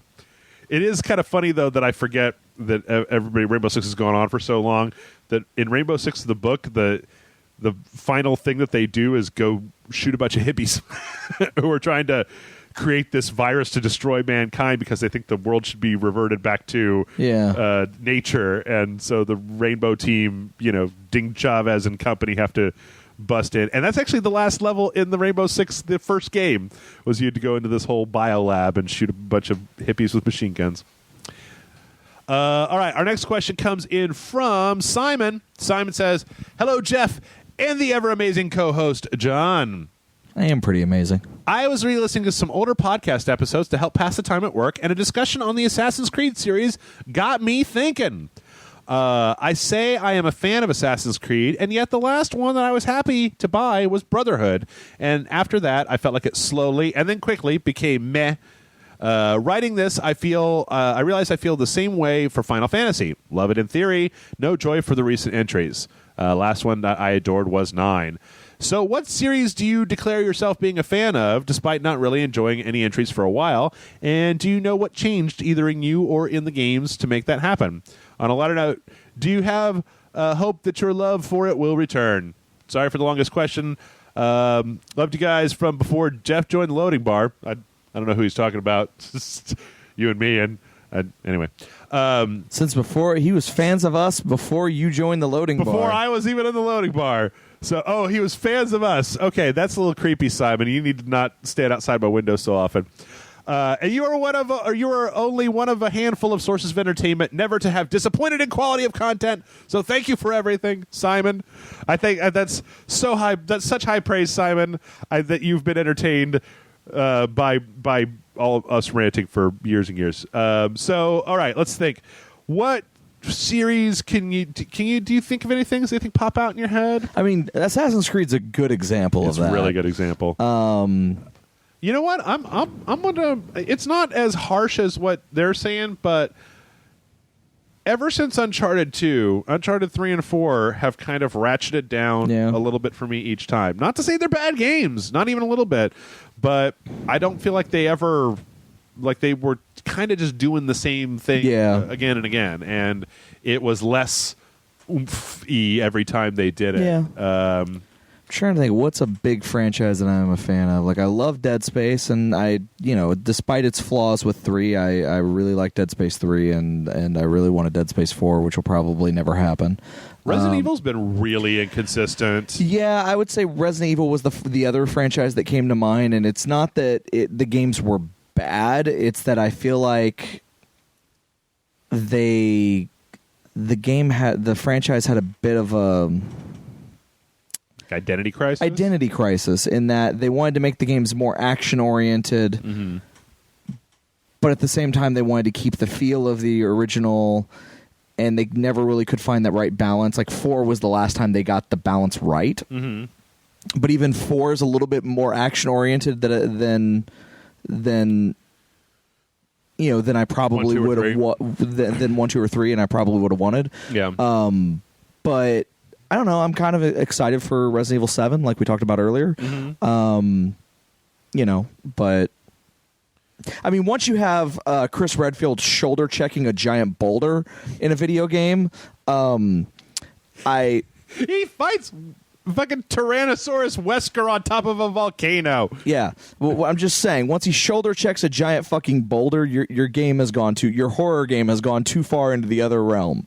If you're interested in that, Simon, I've actually gotten into watching Sterling recently. Yeah. And he had a good one where he was talking about Resident Evil, and he was talking about one of the reasons why Resident Evil 4 worked so well was because Resident Evil 4 was also dramatically goofy in a bunch of places. And that as the series started just taking itself too fucking seriously, that it was nice to have the combination of getting scared as fuck by those zombie dogs in the first game, and also, you were almost a Jill sandwich. Like, the horrible, just laughable dialogue that you had in there. That the remastered completely removed.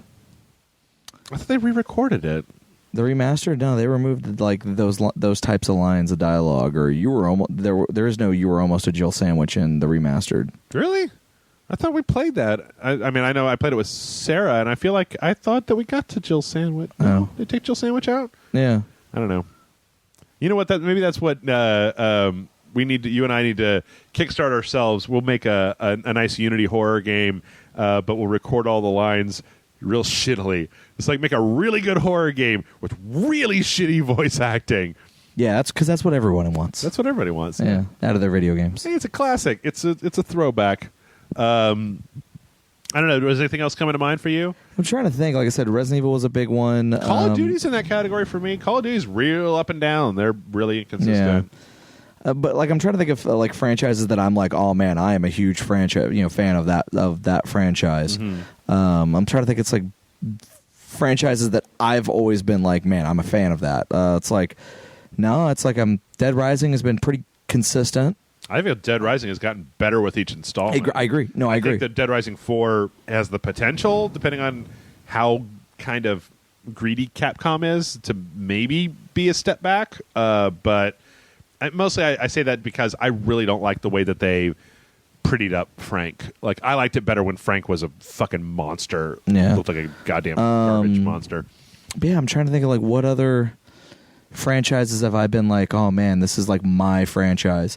I think Guitar Hero probably went downhill pretty quick. There was a time where that before 9, Mortal Kombat was in the shitter. Oh yeah, no, it was totally in the shitter. It was terrible until 9, and then when they finally kind of got that balance back of good gameplay. 9 was the thing that fixed it. Yeah, and then the funky story that again was ridiculous, but just ridiculous enough to be Mortal Kombat without,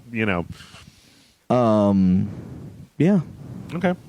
I'm trying to think of a few other things.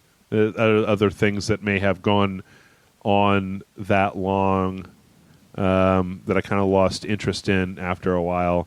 I don't know. I'm real finicky where I want my games to evolve, and so if they keep just making the same game over and over again, then I start to get a little tired of it because I want to see new stuff. It is one of those things, though, that as a rebuttal to that, I will point out that, like, as a franchise, Metal Gear, like, I know I talk about Metal Gear all the time, but one of the things that I think is so beautiful about Metal Gear is that the mechanics of how you play Metal Gear are different in every single game. 1 and 2, you get all these new different things. Like, there wasn't first-person shooting in 1, there was first-person shooting in 2. That played into it, the whole thing. Yeah. In 3, they had the survival meter and the cure stuff and the camouflage. In 4, they had the octacamo, and then all the different, where it was like a war zone, and you've got area where you can like help this side or help this side, and they'll help you out. And then in 5, it was this big open world. I mean, like, all of those games played differently than the last one. And I have to really give even Peace Walker, I have to give Hideo Kojima a lot of credit for not just resting on the gameplay laurels that people, everybody liked Metal Gear Solid 3, so we're going to make Metal Gear Solid 4, but the mechanics are going to be exactly like Metal Gear Solid 3. I think that's really, really, that's what I'm looking for in games. Yeah. And it's one of the reasons why I feel like Dark Souls 3 is a little bit flat, because it doesn't evolve the combat, evolve the mechanics in a really significant way. But okay, this next question comes in from Jeff. It's Jeff with a G, my mortal enemy. Geoff says, "Hey Jeff and John, love the site and all the hard work you guys put into it. Like you, Jeff, I was also disappointed with the Dark Souls 3 DLC, the boss fights in particular. What do you think FromSoft and Miyazaki can do in the upcoming second DLC to bring it up to par with the fantastic DLC they usually put out, like Artorias of the Abyss or The Old Hunters? Thanks, Geoff." I realize today, John, that I apparently have picked all questions that you are unable, that are geared towards It's okay. me getting an answer. I apologize for that. I will give you 10 minutes at the end of this podcast if you want to talk about anything. I got nothing. Well, it's hard to answer that question. I feel like there's 3 or 4 different things that people want answers to out of Dark Souls 3. There's the Sable Church of Londor, there's relationship to the prince, there's the angels, and where the fuck they fit in. There's Guinevere and her daughters, how that all came about. I'll be honest, in the past, all of the best DLC for Dark Souls, and that's not to say that Dark Souls 2 DLC wasn't good, because it was actually excellent, but all the Miyazaki DLC has specifically taken place outside of the space-time continuum of the regular game. So Yeah. when you saw in Dark Souls 1, you go back in time and you get all these hooks about things that would happened back in time. In the old Hunters, you go into this crazy dream that also is moving backwards in time. You remember as we go through it, you're seeing things that happened in reverse chronological order. Yeah. So the further you move, further back in time you move. So if the second DLC hews to that, it would be nice if the whole point of it was going back to see some of the key events of what has made the world what it is in Dark Souls 3. So the corruption of Prince Lothric is a good example of a thing. The creation of the angels, again, the Sable Church of Londor, where they came from, and it'd be nice to see Kingseeker Frampt or Darkstalker Kath at some point.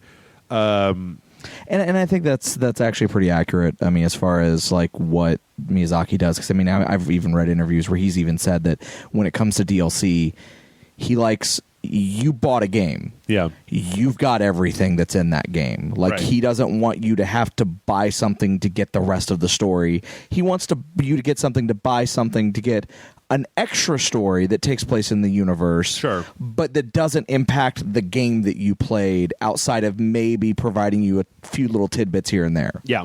Yeah, no, and I mean, I still think the Bloodborne DLC is, I think the Bloodborne is a really great game all on its own.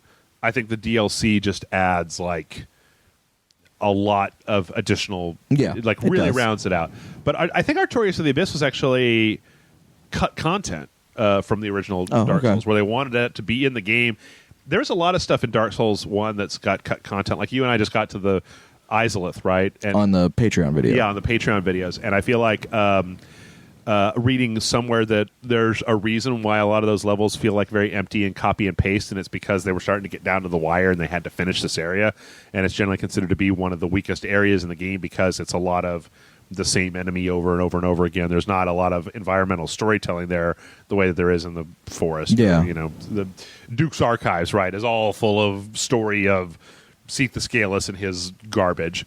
So, I don't know. I hope they're probably already doing it. I think that adding in... I think that there's a part, though. John and I have talked about this. I've heard it on Bonfireside Chat. I think there's an argument that you could make that some of this fan service wanking that you see in Dark Souls 3 is Miyazaki being upset that he has to come back and make another one of these games.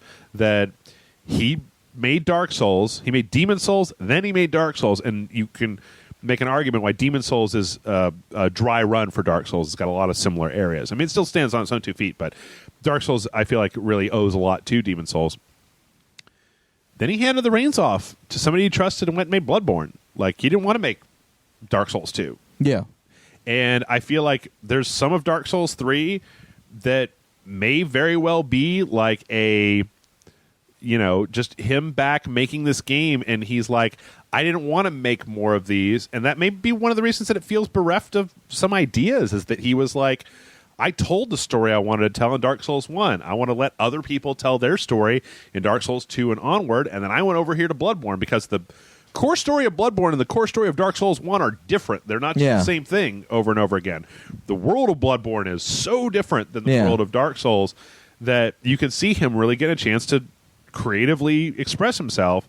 And so, the fact that the first DLC for Dark Souls 3 was another painted world, it almost felt like just a middle finger, like, oh, I'm sorry, did you want something original? Because all I heard was that you just wanted me to make Dark Souls over again, so have a level that's okay and, doesn't do a whole lot for the main story. Yeah. So, another reason why I feel like the guy needs to be let off the hook, needs to not have to make only Soulsborne games from here on out. Sean writes in and says, hello, Jeff and John. I was reading an article about Elon Musk talking about the automated revolution, where technological advances cause entire industries, such as transportation, construction, delivery, etc., to become obsolete. And I remembered that you discussed this very topic on the Gears of War 4 playthrough. Can you please share and expand on your thoughts on this subject, as it is fascinating to me as a future programmer, and it seems that you have been following it as well. Thanks, and may the dog Lord bless you. And during this troubling time for our nation, Sean. Did you talk about this kind of thing during Gears of War 4? Yeah. Nice. We saw all the robots making the buildings. Yeah. Grant and I kind of went off on a tangent about it's a personal pie in the sky dream of mine. Have I ever rolled all this? I don't think you've ever talked to me about it. Well, I'll give you the basics. Right? Is that I feel like we live in a world where automation has become sophisticated enough to take a shitload of what we would consider to be garbage jobs off of our plates, right? Whether it's building, or you're talking about 3D printing, like they have industrial 3D printers that can print a building, right? Yeah. Automated cars, we're right on the verge of that with Google self-driving cars. So I feel like I reference this video all the time. If somebody can find it, I don't know what it was called, but as a house that was created in a piece of software that analyzed the direct latitude and longitude where the house was going to sit, the orientation of where the house was, weather patterns, et cetera, and basically made a model for this house that didn't look like a regular house. It was like it had a boxy shape, but it had all these like angles on it, right? And the angles were set up so that like as the sun went over the sky, it would shield the house from heat in the summertime, but then it also on these angles it would store solar panels on them, so it would store energy. And then when they got done with this design, they took the plans to a 3D printer, and this giant industrial 3D printer printed out these perfectly matched set pieces that then a team of these relatively, they obviously had some kind of construction experience, but they weren't like professional builders, kind of just put this thing together. And because it was printed out to such a tight tolerance, it was a very well put together house. It was also super cheap because you don't have to pay a bunch of people to stand up on ladders and fall off of ladders and pound nails into stuff, right? Yeah. You kind of just put this whole thing together. And the guy was actually showing how he had a model of the house, and he could take the latitude and longitude of where that house was, and he could drag it across the map. And as he did that, it would change the way the house was set up, depending on which way it was oriented and where it was, to basically maximize just the intrinsic keeping it warm at night and cool during the day, just by the way that the house was designed. Yeah. So I look at this thing, and I have this idea in my mind of we got a lot of potential for automation that can do a lot of crappy jobs that we don't want to do. We got a lot of potential for things like 3D printing that can create cheap, sustainable, and more efficient housing than we currently have. We have the potential for never owning a car because you have a fleet of self-driving cars. You just pay a monthly fee to a self-driving car company. When you need one, you pull out your phone, you go beep, boop, car drives up, you get in car, takes you where you need to go, you're done. And then the last part of my little personal futurism thing is full-on fiber optic everywhere, to the point where instead of having big boxes of silicon chips, we can rent space on a server, and with a fast enough internet connection, you can have your computer on an off-site location in the cloud and not have to have a processor, a video card, because... And there are some places that already do similar stuff to that already. Exactly, yeah. I mean, well, that's kind of like what PlayStation Now is, except that it's not... Yeah. It's almost there. But when you think about it in those terms, if you have something that could stream 1080p, 60 frames per second, like that, upload and download with enough upload bandwidth, you can get rid of all the boxes, all the gray boxes in your house. You get rid of all of them, because guess what? You don't need them anymore. All you need is your TV.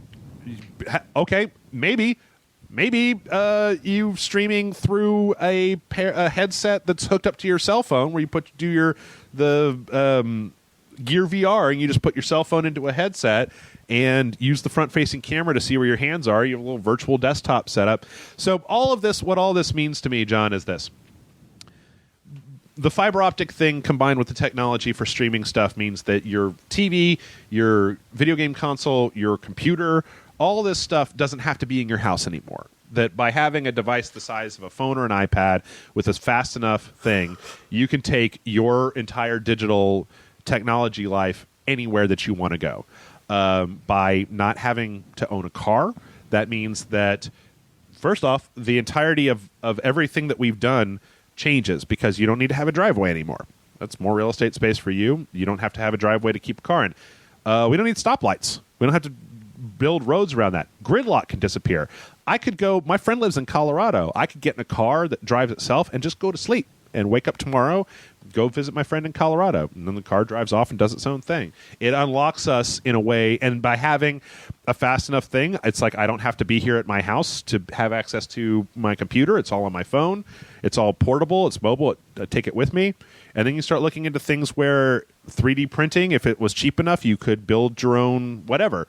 Like I could print out plates and forks and knives when I need them. There's 3D printers that I've seen that can do things like clothing, so you can just make your own clothing, make your own stuff. You can crowdsource a shirt design from somebody on the internet and print it out and then get in your self-driving car and go to a party. You can get self-driving cars. To me is such a thing. You get wasted. You get completely wasted. The number of people who die from drunk driving in this country is gone because the cars can drive themselves.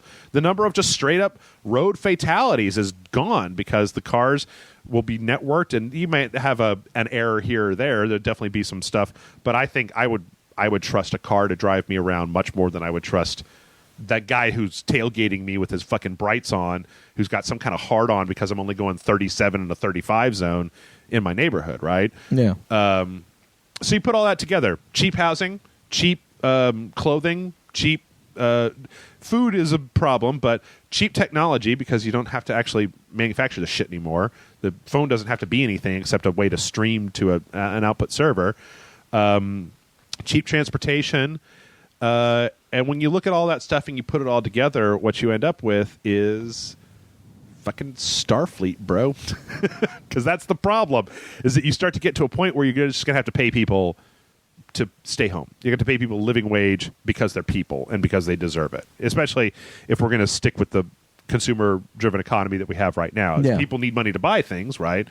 Well, if there's no job, if any job can be done by a robot and most of the garbage that's out there, you take people out of it, then you've just freed up a ton of free time for people to do other things, but you do have to take care of them and able to do that.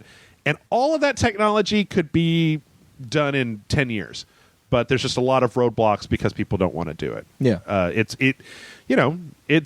AT&T and Time Warner were more than happy to give you shitty internet in our town, at least, until Google Fiber came in, and then of course Google Fiber fucking froze. But they were more than happy to be dicks, bad service, overpriced service, shitty. And then as soon as Google Fiber came into town, they were like, hey, guys, we got a brand new super fast internet. It's so fast, it's unbelievable. We'll give it to you for 6 months for free or whatever, because they could see that the writing was on the wall. But, I mean, as long as it's more financially profitable for them to do that stuff, then they won't do it. Yeah. Anyway, that's my little rant. I want to live in that future, but I don't think it's going to happen anywhere here. Julio writes in and says, hey, Jeff and John. So I have been recently playing a lot of 7th generation console games just because I was bored of the PS4 lineup currently. Really? It's like PS4 go time right now. Yeah. I replayed both GTA 4 and Yakuza 5, and I just had a blast playing through again and remembering the best titles of the PS3 library. So, guys, what games do you think were the best of the 7th gen of gaming, and why? Love you guys, Julio. So we're talking PS3, Xbox 360 era. What were the best games of the Xbox 360 PS3 era? Red Dead. Okay. Is definitely probably up there. Okay. I think Uncharted 2, like you had mentioned it earlier, Uncharted 2 is probably one of the pinnacle of that franchise. Sure. I definitely think the Mass Effect games were definitely up there, regardless of how you feel about 3. I feel that at least Mass Effect 2 is definitely up there. Oh, I'll throw in as regardless of how you feel about Assassin's Creed 2 and the 2 sequels were some of my favorite games. Yeah, no, agreed. I think Dead Space is definitely up there. Absolutely. Probably even Dead Space 2 as well. I'm trying to think of what game the Gears of War franchise. I'm Gears of War 1, 2, and 3. I don't know much about. I can't talk about the Judgment. Because I actually never played it. But It was okay. 1, 2, and 3, fucking great games. There's a glaring exception in your logic, John. Dark Souls? Whatever. Demon Souls? Alan Wake is another one. Throw Skyrim in that category. I will, though I am not a fan of Skyrim, I will throw Skyrim in that category. I will allow that to be thrown in there. And Fallout 3. Fallout 3, I yeah. like No, I those agree. games quite a bit. No, yeah, no, I can totally agree with that. I'm just trying to think of, like, what games do I own that I'm just like, these were the fucking games, you know? I'm trying to think of some of the weirder ones. So shit like Dragon's Crown, which I think Valkyria Chronicles. Valkyria Chronicles is definitely good. Yeah. Yeah. And shit, that game was my entire love for the PlayStation 3. Because I was Xbox for the most part. I think GTA 4 sits in that category for me too. Yeah. I like GTA 4 quite a bit. It's it's a little outdated at this point, but fucking Nico. And I liked the DLCs for it were also really incredible. Yeah, they were really good. I'm just trying to mentally go down my steps and look at my PlayStation 3 catalog. It's funny because I'm trying to remember what trying to remember what's listed on my shelves for my Xbox 360 and stuff. Yeah. I mean, I'm gonna stand by Dead Rising 1, 2. those were 360 games. Yeah. Right. Okay. Well, they were also on PS3 as well, or 2 wasn't it? Dead Rising 1 wasn't. I know, but Dead Rising 2, if I'm not mistaken, and Was off the it, record, or was it just PC? I thought they were on PS3 as well. I don't know. Maybe I'm wrong. I don't know. I can't remember. BioShock. Original OG BioShock was a good I would one. even include BioShock Infinite on that as well. Yeah. Let's see. I'm gonna cheat. I'm gonna say Rock Band 3. Okay. It was fucking amazing.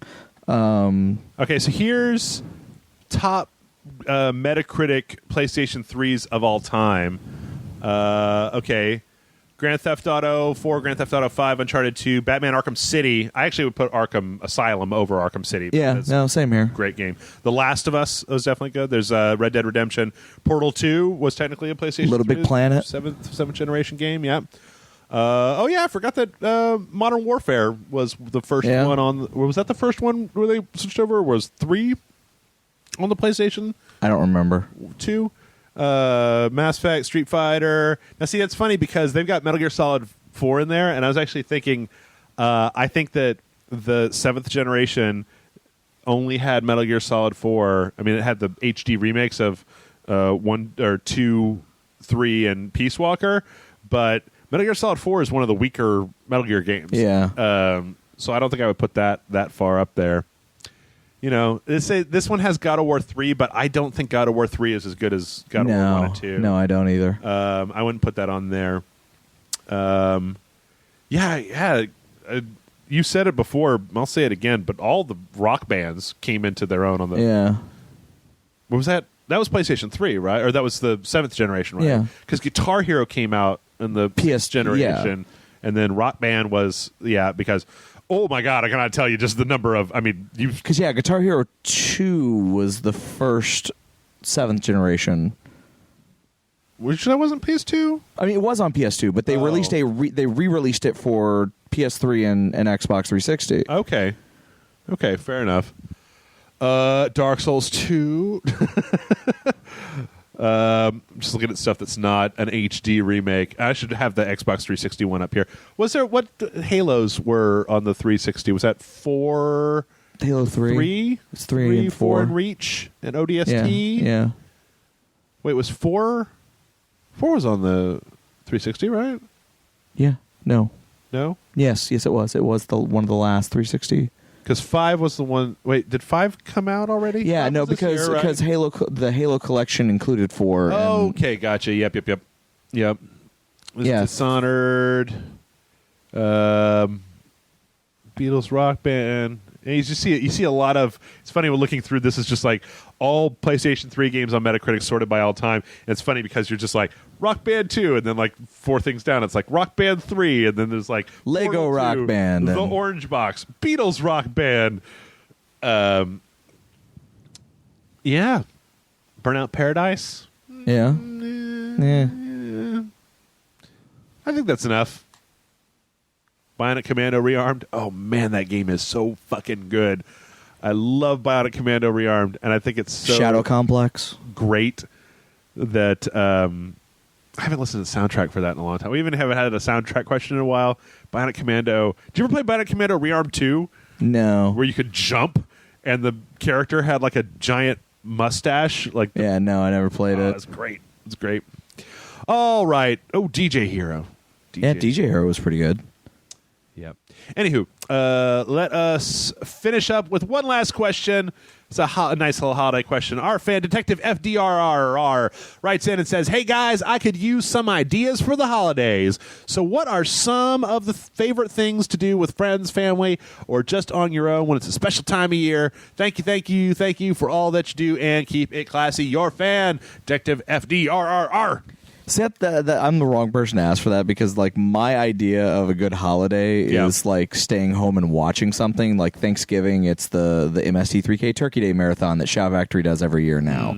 Or on Christmas, we have our, Amanda and I have our ritual of, early in the morning we wake up and we put on a DVD and we have, like, a stack of DVDs that's specifically for watching during Christmas. And it's like we just go down the list until we get to the end of them. Stuff like, Santa's Sleigh and Scrooged and Gremlins 2, which is not really a Christmas movie, but we look over that. But because Gremlins 1 is a Christmas movie. Gremlins 1 is a Christmas movie, but we like Gremlins 2 more. Savages! Gremlins 2 is actually a New Year's movie. Savages! You like Gremlins 2 more than Gremlins 1? We do. Oh, man. But Die Hard... Lethal Weapon. We Charlie Brown Christmas. Sure. We actually kind of go for weirder Christmas stuff. Krampus. We're adding Night, Deadly Krampus. Night. Yeah. Santa's Sleigh. We bought a movie last year that was like a Christmas horror story or something like that. I can't remember what it was, but I bought it like sight unseen. Haven't watched it. Still haven't watched it. Like it remained in this. We didn't even take it out of rotation or anything like that. Okay. But yeah, no, it's like, so we have we just sit around. We basically, the day before, we go to like Rudy's and we order like a ton of their turkey. Rudy's Barbecue, it's a local barbecue chain here. We order like a ton of their turkey. We order, we get some other stuff that we can make in the house. And then on Christmas Day, we just sit around watching these movies and vegging out on like just turkey and mashed potatoes and like from morning to evening. Mine is always the same. It's I usually have to negotiate with my parents about how late I can sleep. I will get up at some point. I will wander out. Usually, I don't know, we might be mutating this year, but usually my Christmases are pretty much the same every single year. Coffee cake, and then presents, and then breakfast tacos, and then everybody breaks. There's usually parades involved while everybody starts. My family all are good cooks, and I ruin food by looking at it. So I usually just wander around and try to make myself busy. Sometimes I go for a walk, then we eat dinner, then we hang out, and sometimes watch a movie, and then go to bed. That's it. My dad likes to watch the parades. He likes to watch It's a Wonderful Life every year. I don't know, man. I'll tell you what. For a while there, my dad went slightly crazy. He wanted a new tradition where I don't know if I've told this story on this before. My dad's intensely intelligent, but he's also, shall we say, slightly eccentric. So about 6 years ago, he decided he wanted to create a new tradition for Christmas. So the Christmas carol, Here We Come a Wassailing? Yes. Okay. You know that wassail is wassail. Yeah, wassail. Yeah. And it's a cider. It's a mulled cider with spices in it that's traditionally served in a wooden bowl. And so the song and caroling used to be that the people would come to your house and they would sing to you, and then in return you would give them wassail to heat them up and keep them jolly, etc. Surprisingly enough, I know all this because of Mystery Science Theater 3000. Oh, really? They had a whole bit about it. So at one point, even had canned wassail. My dad decided that he wanted this to be a Christmas tradition. So he bought these bowls, and he would wipe them down with mineral oil to keep the alcohol from damaging the bowls, and he would then go into the kitchen. He would get some cider, and he would mull it with some spices, and then he would pour it into these cups, and then we would all have to just sheepishly raise our bowls and say wassail and clank them together and then drink it. And I never really had any problem with it because my dad's been making me do stupid shit that's embarrassing me for my entire life. But I feel like my mom and my sister were really not into it. And so eventually, a couple years back, he just kind of stopped. But it was funny because wassail is kind of gross. Yeah. But I would still drink it because, it's hot liquor and it's cold outside. So, in fact, a lot of times I would end up drinking my sister's one, too, because she didn't want to drink it. But there's all kinds of crazy shit that you could do if you want to.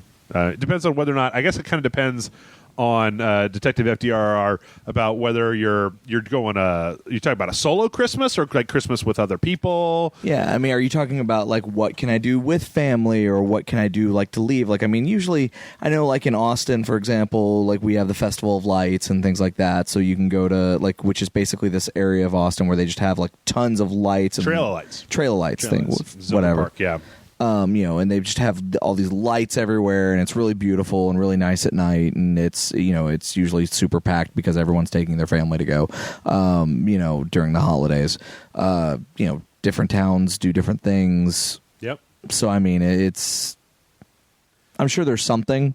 But like I said, if you're like, what do I do at home? It's like, play games, play board games, buy a card game. It didn't have to be anything, Detective FDR. You just make something up. Be like, every year, you know what? I'm going to invite all my best friends over, like in the evening after Christmas is over.